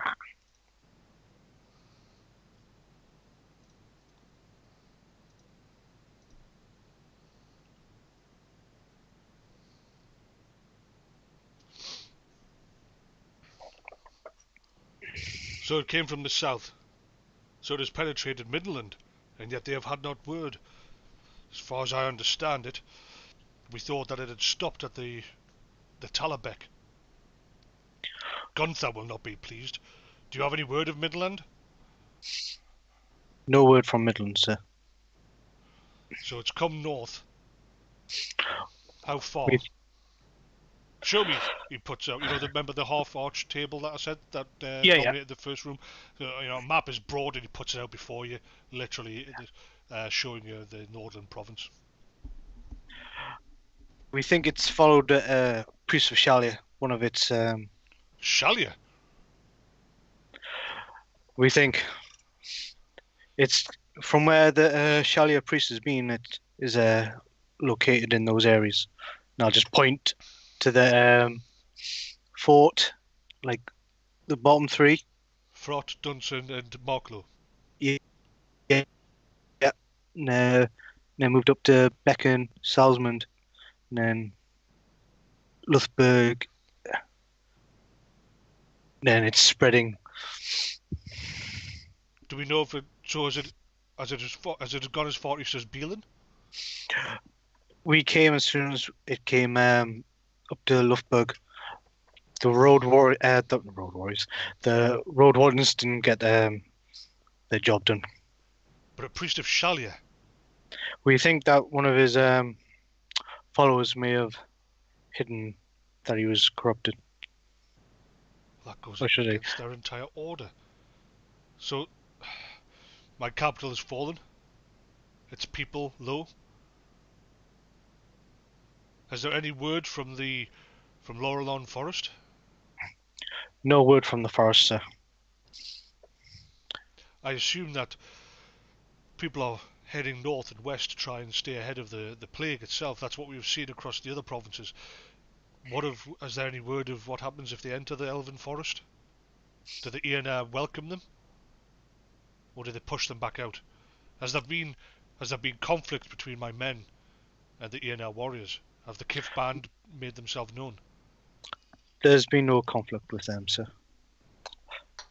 We can only say that if those have gone in, we've never seen them come out. There'll have to be a reckoning with them. Once this plague is over and our strength is returned, I will see war upon their black souls. Enough of them standing there in the centre of my province, doing nothing. Yes, I know that they've said that from time to time, that they're always there to help, but never have they actually done so. Too many of my family, too many of my people have fallen to their bows. He looks at you, Arnung. Well, I see why I have one messenger. Why two? What news do you bring? Anything of good?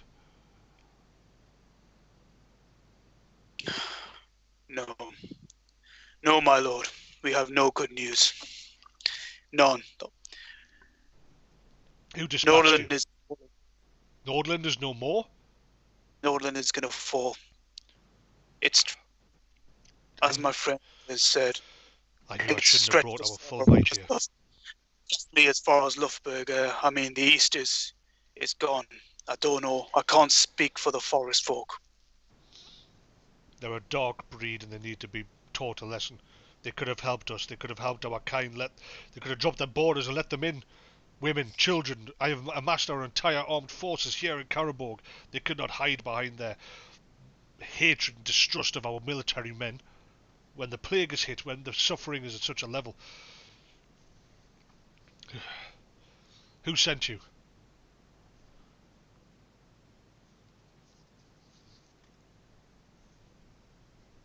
What was his name? Sounded cute. Was it Victor? Was it Victor? Is that okay? I just want to clarify whose name was Victor. I'm not making this up.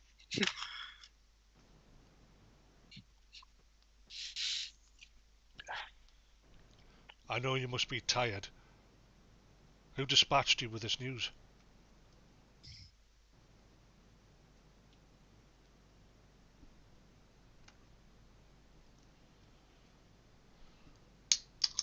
I can't remember, man. Who was it? What was his name?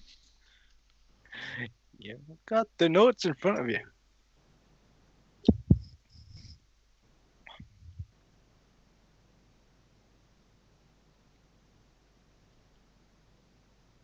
You see he exchanges looks with the knight that brought you up. They're starting to think. They're starting, you caught them off guard, you put them on a back foot, but simply not coming up with any name. It's starting to have them look and then go, and they look back at you. I look at Arnung. What regiment are you of? What regiment do you belong? The voice is quieter. There's an iron edge to it.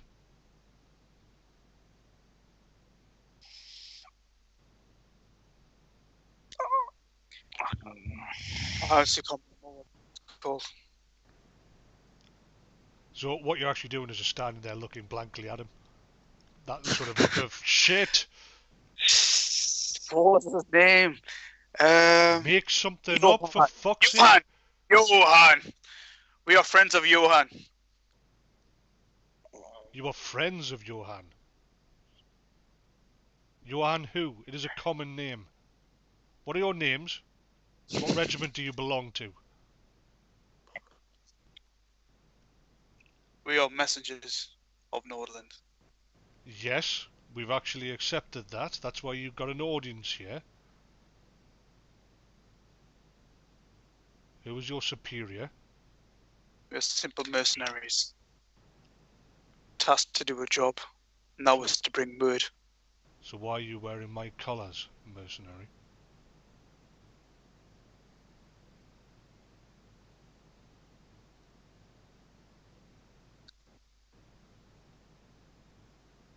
What's Johan's bloody name? I know it's Johan. You just say, I'm friends with John? What? Johan!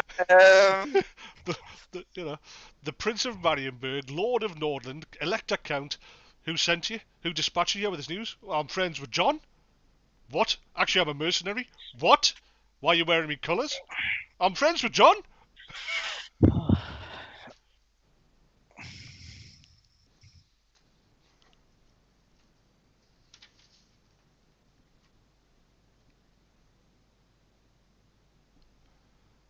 Galen, our friends here seem to be tired. It has been a long journey. Take them to the barracks, make sure they are fed. I will discuss this with you later. And obviously, due to the circumstances of your arrival, you have been allowed to bear arms in the palace. You will relinquish them arms immediately. Captain Galen, continue with your duties. He then turns around, taking lifting the map with him. The Galen there looks at you with me, starts walking away. Are you following? Yeah, follow. Yeah, we follow. Yeah. You basically pass down the main thoroughfare, down towards an arched doorway. You continue down some stairs, and then you enter clearly the bit where the nobility don't go. No longer polished, but still made of a solid stone. You pass by so many corridors and downways. You pass by massive, huge kitchens with building size like hearths, until eventually he opens a door, and you can see that clearly this is a barracks. Uniform beds marched down the length of it, 15 on either side, each bed with a locked box at the base of it. At the end you can see there's another door cast in darkness, an archway cast in darkness leading to some other point of the room.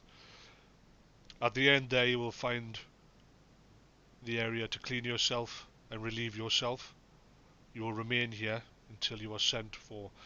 When you are sent for, you leave your weapons here. Is that understood? Yes. And do yourself a favour. I don't know why you're wearing the tabards of Nordland. When you are summoned, make sure you are not. Mercenaries never wear our colours. So, whoever misguided soul told you to put these on should not have been trusted in the first place. Thank you for your news. You will be summoned presently. He then walks out and closes the door behind him. There is no distinct click or latch thrown on the way in. You notice that it's not lockable from the outside anyway. There's no locks on this thing, and you're now in this barracks.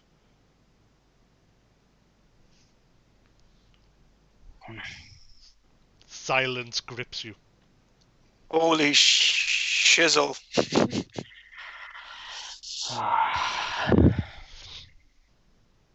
I'm Tom Cruising it over there. Yeah. So yeah, you're just standing at the end of this long room. What was his name, Fordel? I couldn't think of his name. Show us Johann. Johann what though?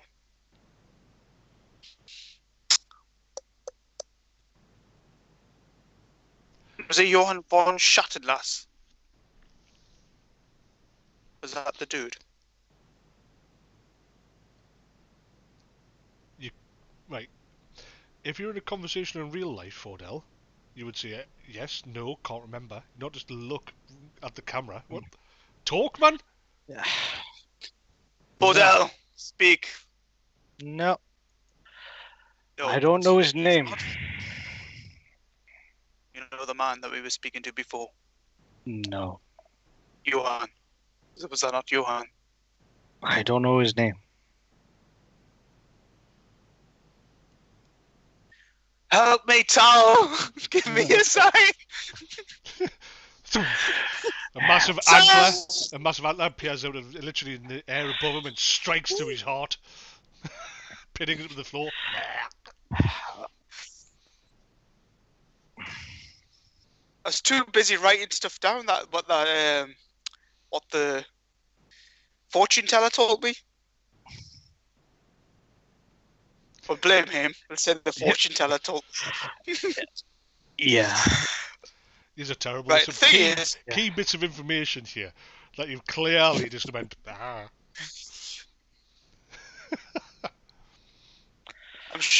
thinking his name is definitely Johann van Schottenlass. Fordel, I wonder how many times we're going to see him flick this card backwards and forwards looking for inspiration while being faced down by the literal crown prince of literally Marienburg. Right. You've just thrown it away, haven't you? Mm-hmm. You had more than one piece of paper though, didn't you? No.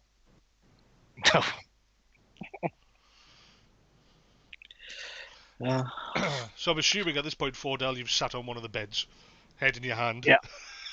Yeah. So how not to get hung?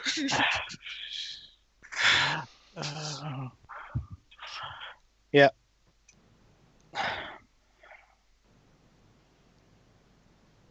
Yeah.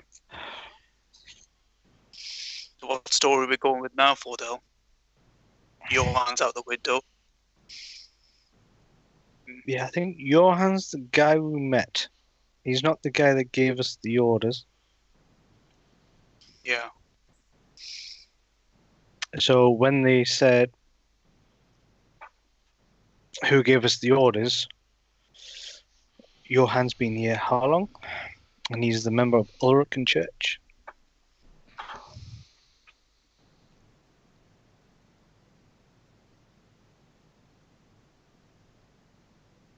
And there's no way we could have went with the Eagles or the Seahawks.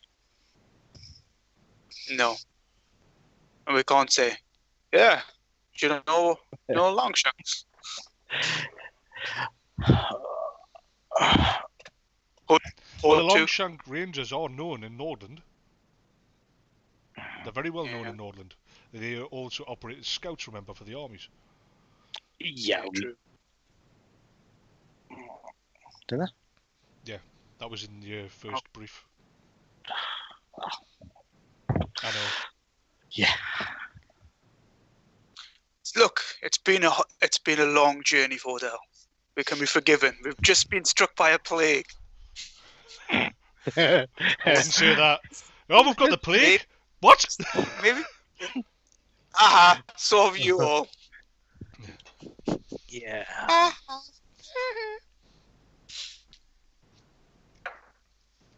Okay, we need to get our story straight.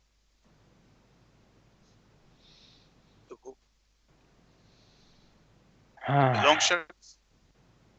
Longshank Rangers. That's how we learned of the plague when we were scouting or escorting a nobleman. That's when we came across a Shalier priest came across this god who had a. So how What did we get the plague? tablets? Did we get the what? How did we get the tablets if we're mercenaries? We thought we acquired them. How mercenaries acquire things. From the dead. From the dead. So we killed a couple of your guys, put on their pajamas, thought, could make a coin out of this. No, it's to seek an audience with the because Northern is a mess and we need help. That's why we came here. We, the Longshank Rangers. We could just say the Longshank Rangers. We are concerned for Northern because we are that's our home and it's going to fall through the plague and we need their help. And just be honest. Ish. Well, actually, it's a complete lie, but Yeah. it's partly the truth. Rather than trying to just wing it and make up something on the spot, I think this is the way. What do you think? Fordel? Fordel? I'm thinking. Think faster because our life depends on it. Where's a Yeah, boy? it's a boy. It's a boy. You there? He What's didn't up, make boy? it past the first gate. You there? You will follow us and make notes. That is your job for now. We need like a PA. Follow Only us. spear. Well, obviously it goes without saying that I'm not going to continue this, or you've got to have I want you to come together as a story, like, you know. Yeah. Because it's going to be a few hours before they come for you. So, you know, we need to, what are you doing? Getting a story straight. Yeah. But do you want to actually do it then? So, we're going to get my story straight, then I go, right, next scene, and you go, blah, blah, blah. So, what are you going to say? No, that's what I'm discussing with Jockstrap here, who's not talking to me. So we're going with Okay, I'm gonna bullet Longshanks. point this, and on this piece of paper. Longshank quill. Rangers. But Uses his blood. right, point 1. Apologize. That's not bullet points. Apologize for lying. That's to get in the good graces, man. Come on. Lying about what? About being. Well, it's the first. I mean, they're gonna want to know how we came across the tablet. So we need a story for that. Yeah. Yeah. So we are Longshank. So we go with the semi-truth. Longshank Rangers. That's who we are. Clearly from Nordland. Okay. Story. Plague. Well, keep it with the Shalia priest. Okay, so how did we come across the Shalia priest? Well, we were following the trail of the Oh, dead. what was that? The prancing, The Northern Prince. escorting, what's it called? Escorting a nobleman. I wouldn't say escort. Why not? We're scouts, aren't we? Can we not scout for people? Yeah, we were scouting for people that were carrying the plague. We were scouting for people that were carrying the plague? Yes. Right. Stop them from getting over our borders. The ward wardens let the Shalia priest through, which is when the plague started hitting. How far in the map was how far down south was the Northern Prince before it's a border? Or was it the Northern Prince? Or the So the Northern is that where it Prince was? the Northern Prince was on the Middenheim Ehrengrad road. Yeah. Yeah. And that. That's where we had them. That's where we had the. That's when you were with Framling, weren't we? Yeah. Mhm. Yeah. And that is about a week's travel, as far as I remember, when I worked it out. Okay, so to normal people, because obviously you wouldn't want to say that you can cut through the forest, yeah? Mhm. No. Yeah. Alright, so that's 3 days south. 3 days. 3 Okay, days so south. 3 days south. Yeah. Okay, so what we could say is this. So, as Longshank Rangers, obviously we heard word that the plague, there was a threat. We heard a word that the plague is reaching the borders, the northern borders. So we went to investigate, and we got to, and this is where we met with, was it Nordland Prince, which is 3 days south. And that's when we discovered the Shalia priest. Mhm. Do you remember his name? I don't really know his name. They say he was a Shalia priest and his gods had the plague. Yeah? One of his gods had the plague. His gods. Um, the wardens, what we mentioned about the wardens. So the wardens what failed to do their job.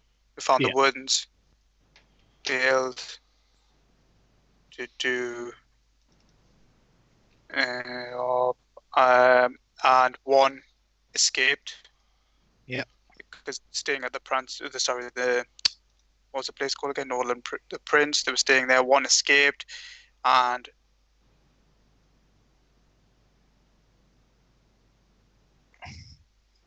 Headed north. headed north. Since then, and I mean, how long would it?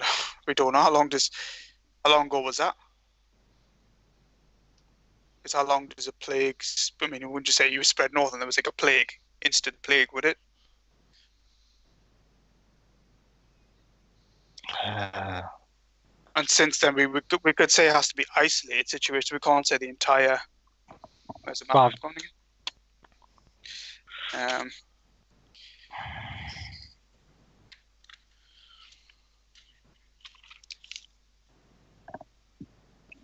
you want to say that it went to the places where it was said. Okay, then. So we'll say we've had word from our Longshanks that it The had plague. reached Mhm. up as far as what did he say? What word did he say? What city? Loughburg. Yes.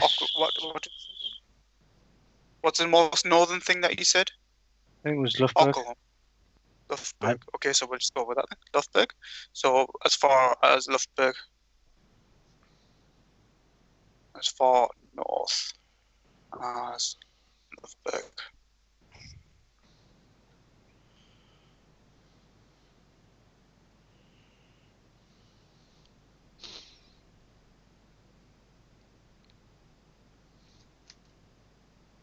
So we thought that clearly this is a threat to our home. So we took it upon ourselves to seek an audience with the emperor. Yeah. Well, with he's not the emperor, is he? Well, but to The Nordland prince. That's the who- Northern Prince. Yeah. No. So, but obviously it will reach the emperor. Yeah, but to get the word to him first. Yeah. So obviously, that's what we're saying. Look, we needed to reach word to the emperor, and obviously to whoever we're speaking with, to make them aware that of the plague, and that's why we are here. I know you say Longshanks. Rangers. Longshank Rangers are well known, so I mean, he's gonna is he going to want to know who our superior is? Who?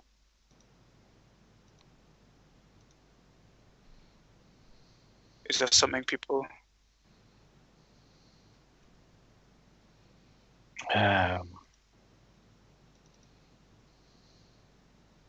That's not secret, though, is it? Yeah, it's not secret. No. They would. Well, we could just say our superior on the Longshank as a ranger is. Yep. And they give a name. Yep. Yeah.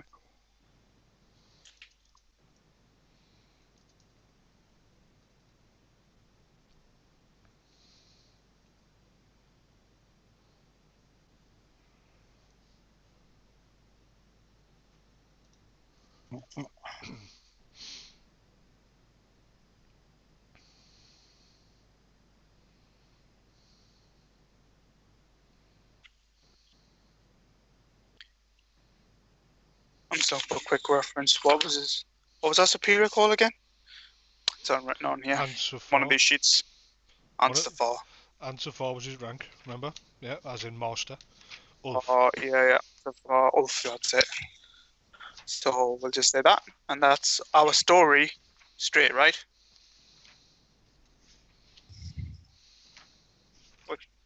Yes. Yep. You want to go over it again? Make sure. That.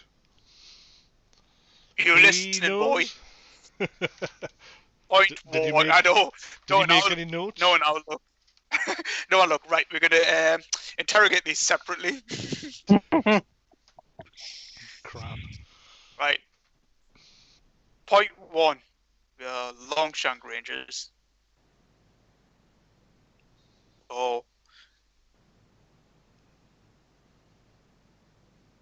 We headed south. We heard word of a plague reaching the borders. We headed south for 3 days' travel, reached the Northern Prince. There we discovered the Shallya priest, a god. One of the gods who was accompanying the Shallya priest had escaped. We never discovered them. We never discovered them. Yeah, because they said, why wouldn't we kill them? We heard word from. We found evidence. We found the evidence. Yeah, we could even say the gods were injured. There was a battle of some sort, and one of the gods. Shallya priests wouldn't be fighting back. I'm not talking about the Shallya priest. We could use we could even add to the, what was his name?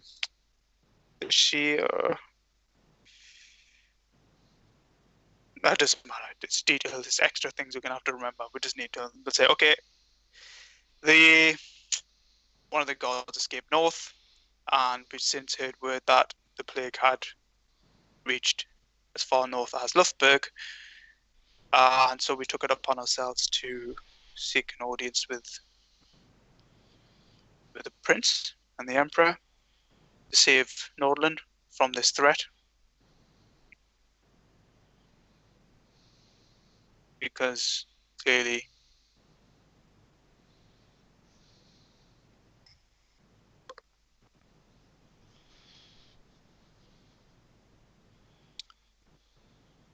the ones aren't doing their job.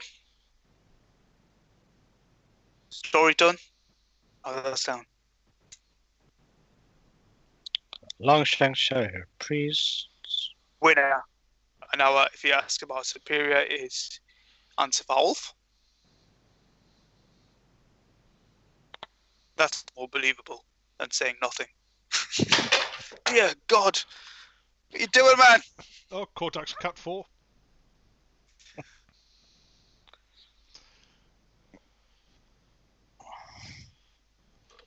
You good? Yeah. Right. Well, obviously So the we got day. the story. Yep. So the day closed you and unless you're going to stand awake and stare at a door, you can relax on the bed. I'm assuming that you're taking your chainmail off at least and just sort of lying down on the beds. Mm-hmm. Yeah. Taking the tablets up as well. Yeah. Okay, Yeah, so yeah. basically you're in your trousers. Sorry, we didn't clear the tablets thing. Where did we get those from?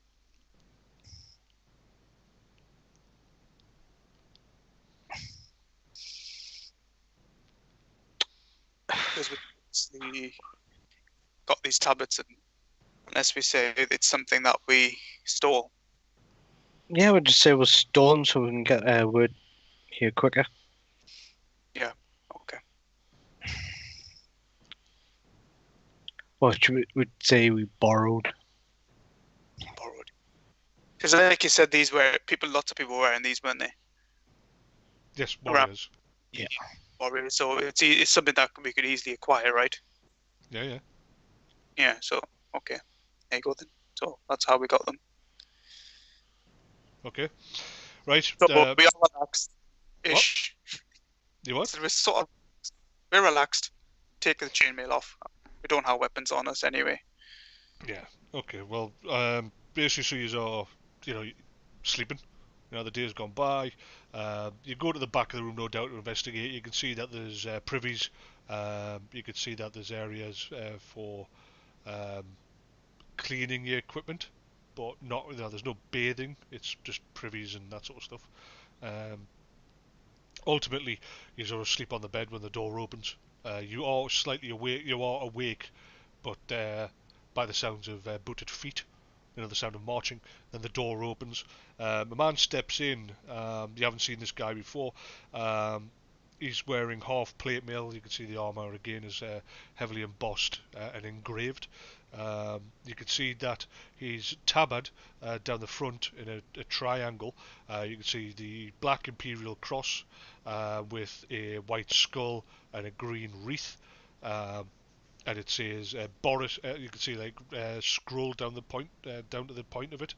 So this triangular like tabard, it starts at his shoulders, goes to a point between his legs and his feet, and the written scroll down the centre of it says Boris Hohenbach Imperator. You haven't seen these colours before. You've never seen this tabard before. At his side, he's got a high, long-hilted broadsword, long sword, hand and half sword, effectively. He doesn't have a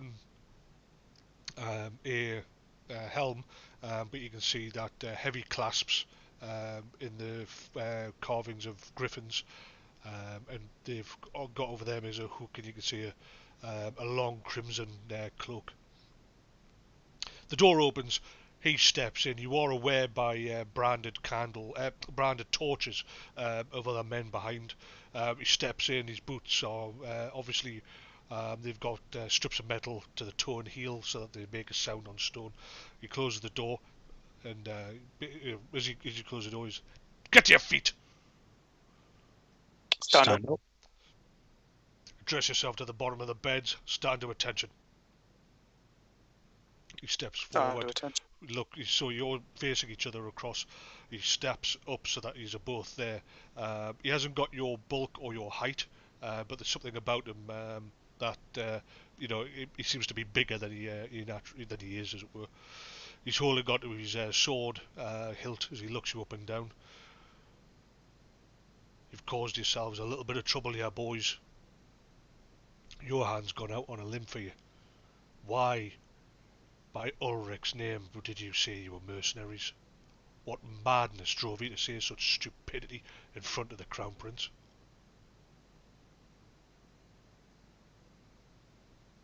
"Are you feeble-minded? Do I need to give you permission to talk?" As you say yes, he looks at you. "None of your stupidity, none of your lip.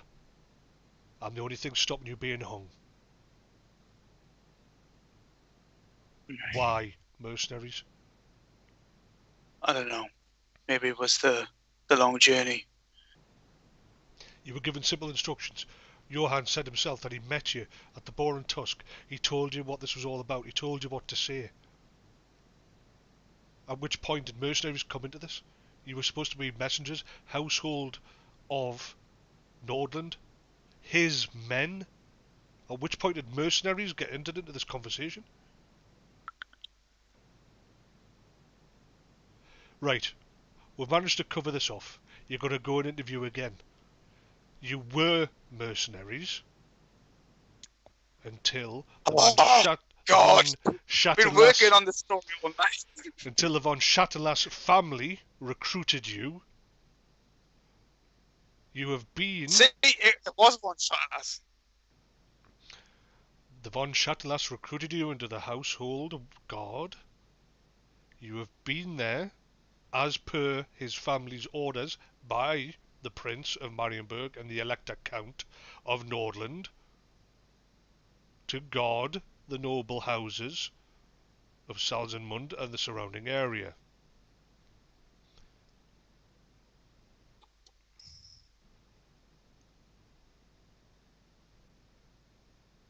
There's a tap at the door. So Osric, one moment.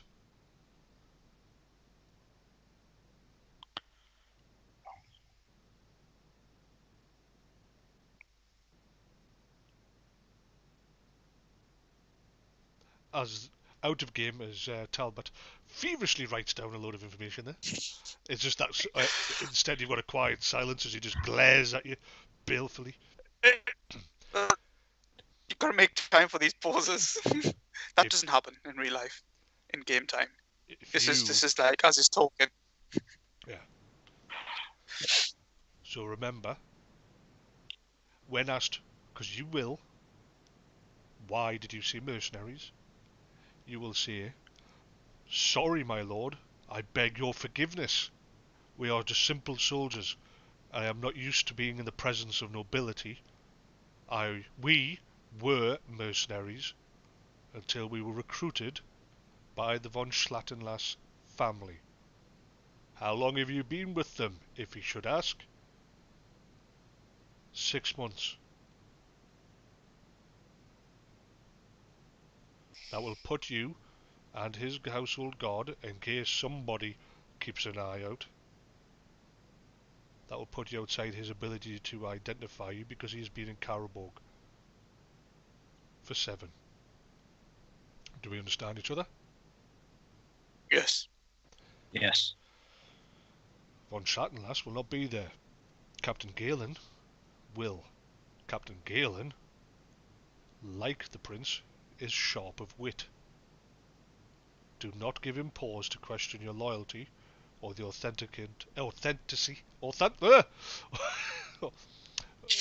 or how authentic your story is. Otherwise, I will be ordered to get the truth out of you. And I am a loyal servant of the Emperor.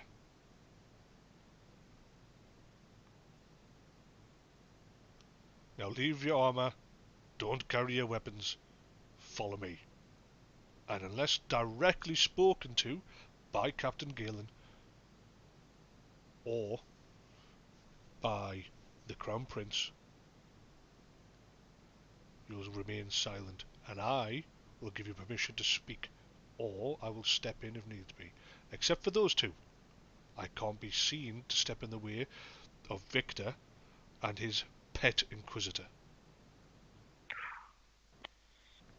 Follow me. Turns round. Open the door! Door's immediately opened. You can see that there's a dozen men, all in plate mail, all with the same crimson cloaks, all with this triangular tabard with the black cross, the skull, and the green wreath. Fall in. You made the stand between them, so basically you've got 6, like I say, you've got a dozen guys, you've got 6 before you, 6 behind you. He marches at the front, literally above them, in front of them. You marched back the way you came, again go past countless corridors through a maze of the palace itself. The palace is huge, the palace is old and has been built upon many times. Eventually you come out into the main central area where you were before. Again, the doors are still open at the back, but everyone, you can see that there's several members of the court are now standing around this half-moon table. By the way, this half-moon table is huge. It's not just a small table that you get to stand. They're standing at one area of it. You marched to the front. These warriors, these these knights, march. Are you trying to march? You've got no training in marching, so you're just kind of just walking in amongst them. Yeah. The march up. You see again Captain Galen. You see the Prince, Victor von Reiner, and several other people, some that have no warrior look about them, wearing mainly robes, no weapons upon them, that sort of thing. They look up at the booted, marched feet at a given order. Basically, Sir Osric stops.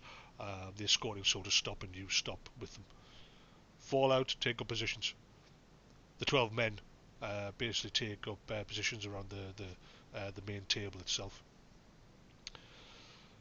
The guide, Captain Galen's, Sir Osric, Galen, thank you for bringing our friends, our mercenaries. Now, come on, Galen. You know what you're told. Don't be a bore. My prince, the two messengers, soldiers of the Chatelas family. They are tired. They would like to explain themselves again. Report your findings. He looks up. You don't see that, unlike Captain Galen, who's staring at you. Like his eyes can pierce your soul. Victor von Reimer is obviously concentrating on what he's looking at. You can see that he's looking at the northern map again. He looks up as a, more like, who are you again? But you can see that there is still, he's very acutely alert. He's just not sort of like, you get the impression that he doesn't really give a shit who you are. It's Galen, that's mainly sort of like what. It's only that if you give him pause, he'll get his undivided attention, and you realise that's not what you want either. Right, out with it, let's try this again. So you say that the plague came in from the south. It's hit Salzenmund. Right. I've now been told that you actually are of House von Schattenlass. That is correct, my lord. And you were mercenaries. That is also correct. Right, okay. So Osric, make sure that the tabards are returned to them. I don't want that bloody politician coming at me saying that I've besmirched his name or dishonoured him. Right, give us your no fuss report. How bad is it? Well, people suffer. Families, I've seen the plague hit other areas. How bad is it? What do we need?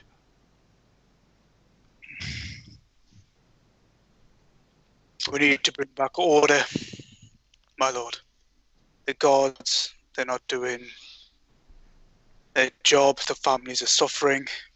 It's only a matter of time. And as we've already discussed, I'm unsure of the forest folk, where they are going to help us.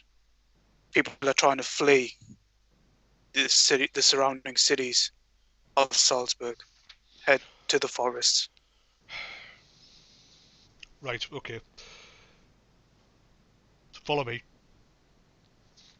He turns and with Captain Galen and very quickly Sir Osric. The other soldiers, they follow but stop at the open doorway, but the rest of the nobility family, the rank members here, walk straight through into the next chamber. Obviously, follow me was directed at you. You step through and you see on the other side of the door, the reason that there doesn't seem that these guards stop at this end, on the other side you see about 24 fully armoured knights with the same red tabard. However, in amongst them you see other knights, some with heavy wolf pelts, others with large, appears to be black pelts of some large animal as well. Their armour is darkened. Their helms that they are wearing are more conical and come to points. You can see that there's foot knights as well as actual knights. In the centre table you see it is a carved bas-relief of the empire itself, with its major capitals, roads and rivers. You can see that there are some models, some of you can see are clearly are of the provinces, others are potentially of regiments. You can see ones that look like large panthers, others are of wolves, and they've been positioned in certain points with a very large build-up of them at Carroburg in the west. You can see there are considerable amount of people here. Off to one side, the main area of this palace, you can see is huge arched, windowless, big pillared doorway windows without glassless, that look out over the forest of the north. they see that there's loads of tables with food on, as well as one long table full of large seats. Each seat, you can see, has been carved at its tip with the main icon of each of the provinces, and you realise you're looking at the Elector Count table. At the end, the dominant table being that of the Emperor.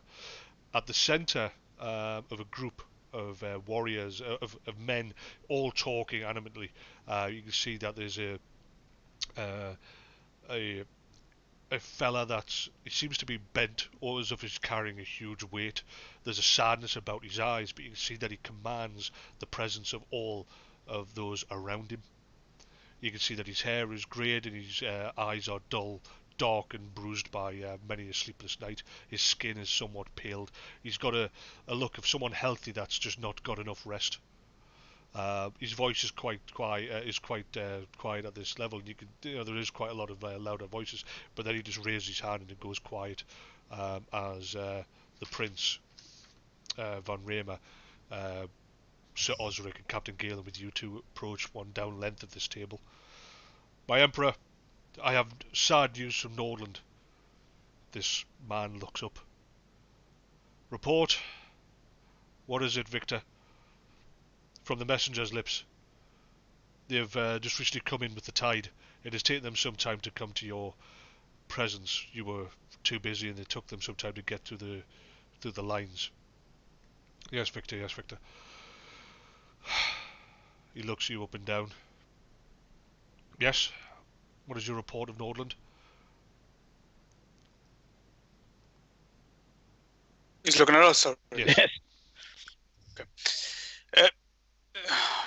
Sorry, my lord.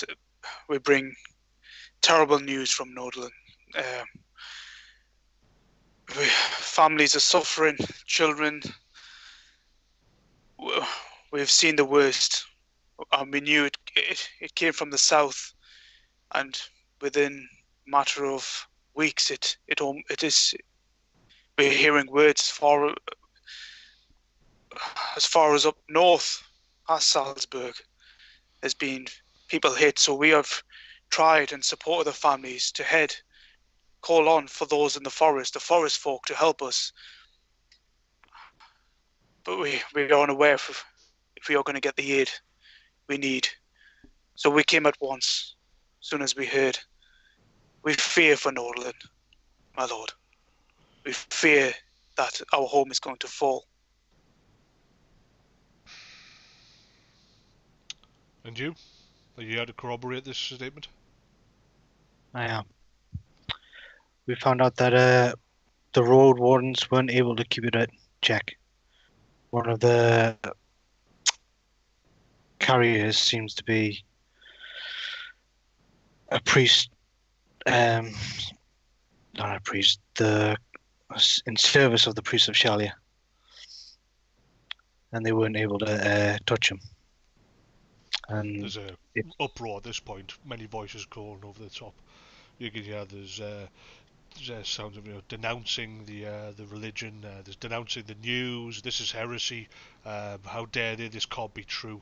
The Shalians have always been the healers. They can't be the ones that are spreading this plague. We'd have heard news before. You see, the Emperor puts his hands up. My lords, this is literally just information. This is news. This is a report. These two men have come at great risk to themselves, and I'm assuming have been checked out before coming into my presence. One of the you see this as he pauses, one of the guys standing to one side, one of the obviously nobles, is no different to what my province has suffered all these many years before the plague. Nordlanders are supposed to be of harder blood. Maybe they should be taught a lesson or two that not always can you stand there aloof. The Victor turns on him. Krieglitz, not all of us have to worry about the undead rising and eating our children. The plague has only been stopped because one of your blasted counts has stood his ground. Where was your warriors? Now, gentlemen, let's not worry about the undead. You can see there's a man, he looks a bit, he's off to one side. You see he's wearing the tabard of Avaland, Whereas the man that has basically said, time for Nordland to grow up here, you see he's wearing the tabard of Stirland.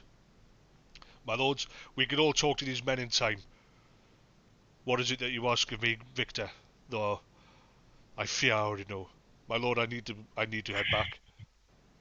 Whereas other provinces have already fallen, ours has been strong for 4 years. I need to find out what has happened, how it has breached our borders, and there might be time that I can stop something from expanding. You need the north. I have been loyal to you, and I need to go there. My people have been protected so far. We will talk in private. More voices raised. No, we all demand to be heard. We want to know what he's got to say. Why does he get to go back and we don't? Some of these provinces have already fallen. Some of them have been struck. Nordland has always stood proud and strong. The plague of all these years has never made it that far, and they have provided us with the most soldiers. They have provided us with timber, the need that we had to build the fleet so that we can get the supplies.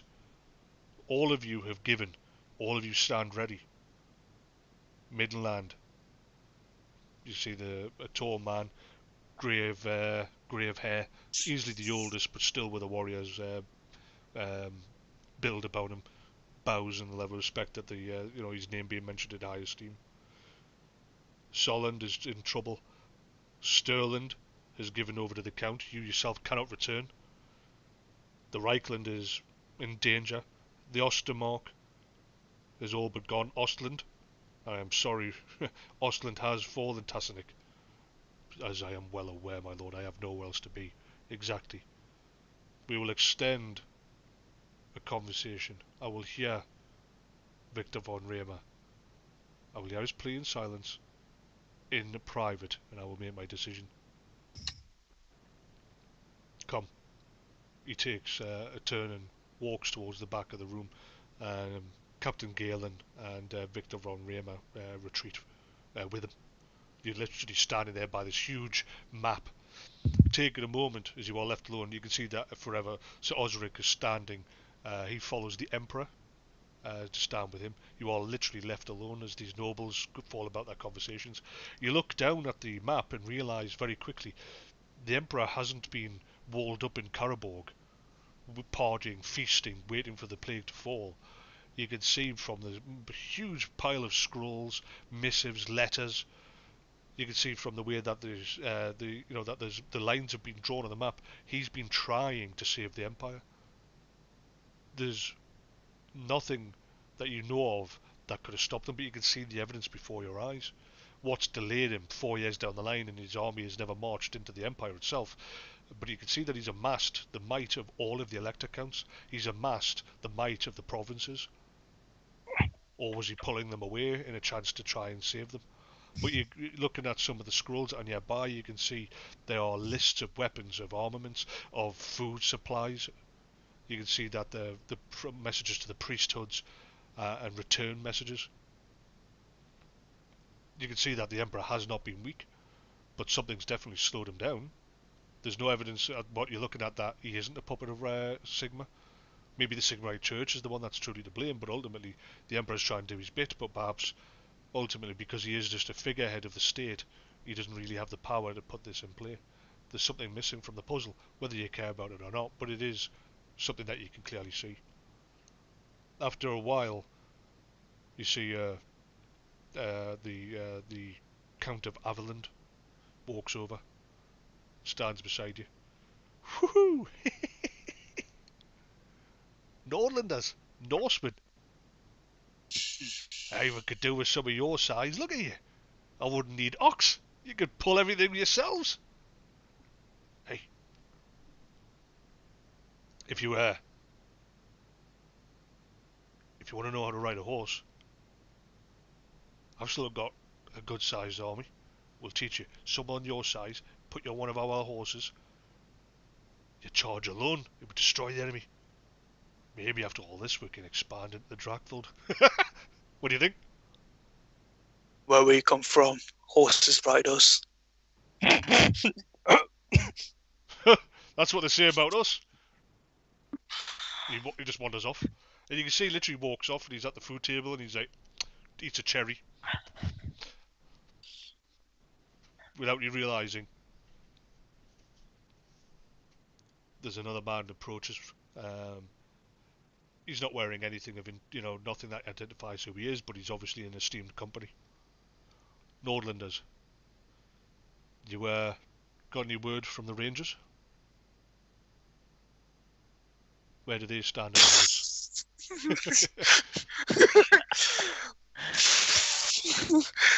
You say what? You do recognise the accent. There is a small province nearby. You recognise the quiet spoken accent of the Hochlander. They are the recognised hunters and trackers of the Empire. The skirmishers and scouts of the Empire. Whereas the church, as in the Tal Rangers, they'll do their job. They don't answer to actually anybody in particular. The Hochlanders, though, have a very particular skill set, and they are the recognised authority on it. And there's a good standing between the Hochlander Rangers and the actual Tal Rangers. Let me introduce myself. I am Count Marius Ludenhoff.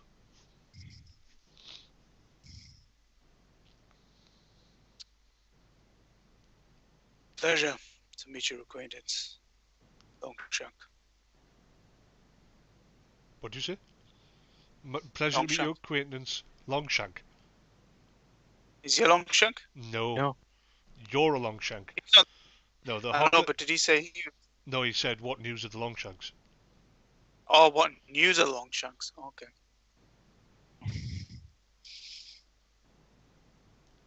Sick of these lies. It's so hard to keep up with all these lies. Who am I? I don't know anyone. Just stop asking me this. Right. Stop asking me these questions. Right, I'm just going to flip the table. I'm just going. 4 years of planning. Questions. Nobody took a picture. I'm just sick to death of these questions. Who are you? I don't know. I'm Longshank. I'm this. I'm that. I'm a mercenary. I'm a soldier. I work for the once frickin' shouting lass. So basically, what word of Longshanks did you see him go? He's a brain fart. Frickin'. It's all Framling's fault. Framling? Who's Framling? No, don't say any of that. That goes on in my head. Yeah, see, like, you recognise him having an internal fart. And I go, hey, okay. No, the Rangers are still doing their jobs. They're keeping as best as they can the plague contained, but with the news... They'll only protect the shrines, I understand. There will be obviously no doubt a point where we have to move back into Nordland itself. We of Hochland will look forward to our continued cooperation with the Longshank Rangers. Have you had much interaction with them? Not much. They're a hard bunch. Fanatical followers of Tal. I know they don't spend a lot of time in the cities and towns. There's no reason for it. You don't find a Tal shrine there. No. They keep to the wilds. Yeah, they always have. Well, at least you've gotten news to us. Obviously, Tal and Ulric. Well, they obviously look upon you with fondness. Just to remember out of game, Nordland is the stronghold of Ulrican faith outside of Talabek land, yeah? They're very powerful followers of Ulric, but they also follow Tal equally, in that sense, in the forests. But the city dwellers, the army of Nordland, are followers of Ulric anyway. Yeah. Well, I wish you luck in the Imperial City. Welcome to Carroburg. And he turns around and gets back to it. After a while, you see von Tassenik. No, I'm lying. Von Rainer walk out with Captain Galen. So Osric comes back with the Emperor, and Osric walks up to you. In time, The lesser nobles will be allowed into the planning phase of this.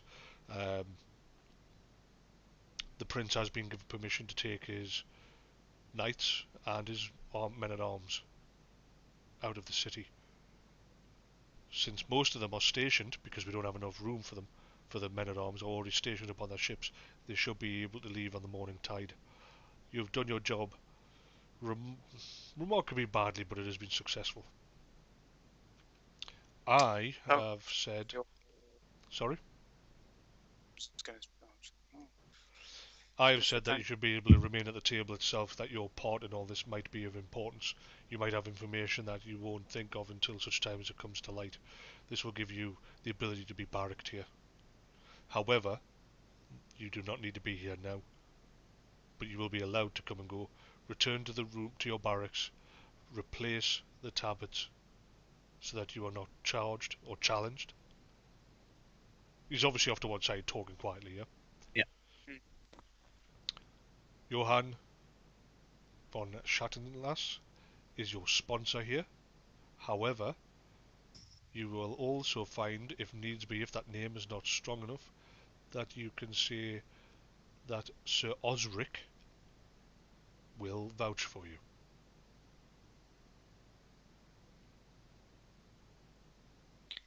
Sir Osric. I know why you're here. If you are captured in the middle of all this, I will denounce you, and I will be the first to drive a sword through your throat. Go about your business, become seen, become known, work out how you're going to do this. Tomorrow you will be summoned to an audience in private with the Emperor. At that point, I shall suggest to him that you are kept close as guardians. After all, two big strapping Norsemen such as yourself would make personal bodyguards.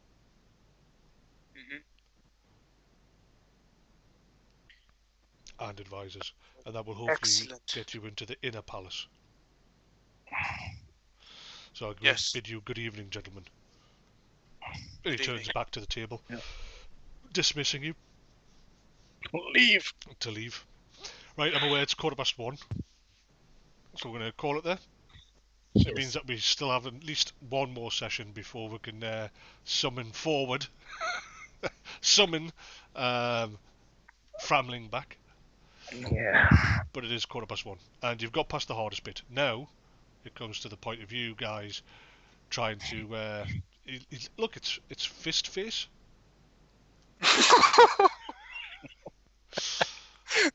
It's a face. Laser face. Okay. That was the most awkward. You just imagine the scene. Right. Oh shit. Are you ready? Got your questions? No. You got this? Yes. Right. First question. What regiment are you in? It's very. Regiment. How loud are those crickle? How loud is that tumbleweed? How did it even get into the palace and crawl up my leg? Yeah. Right, so I know that you probably can't give the answer right now, but I'm busy tomorrow. But I want to try and get this done. Do you feel like we might be able to get something in on, say, Thursday?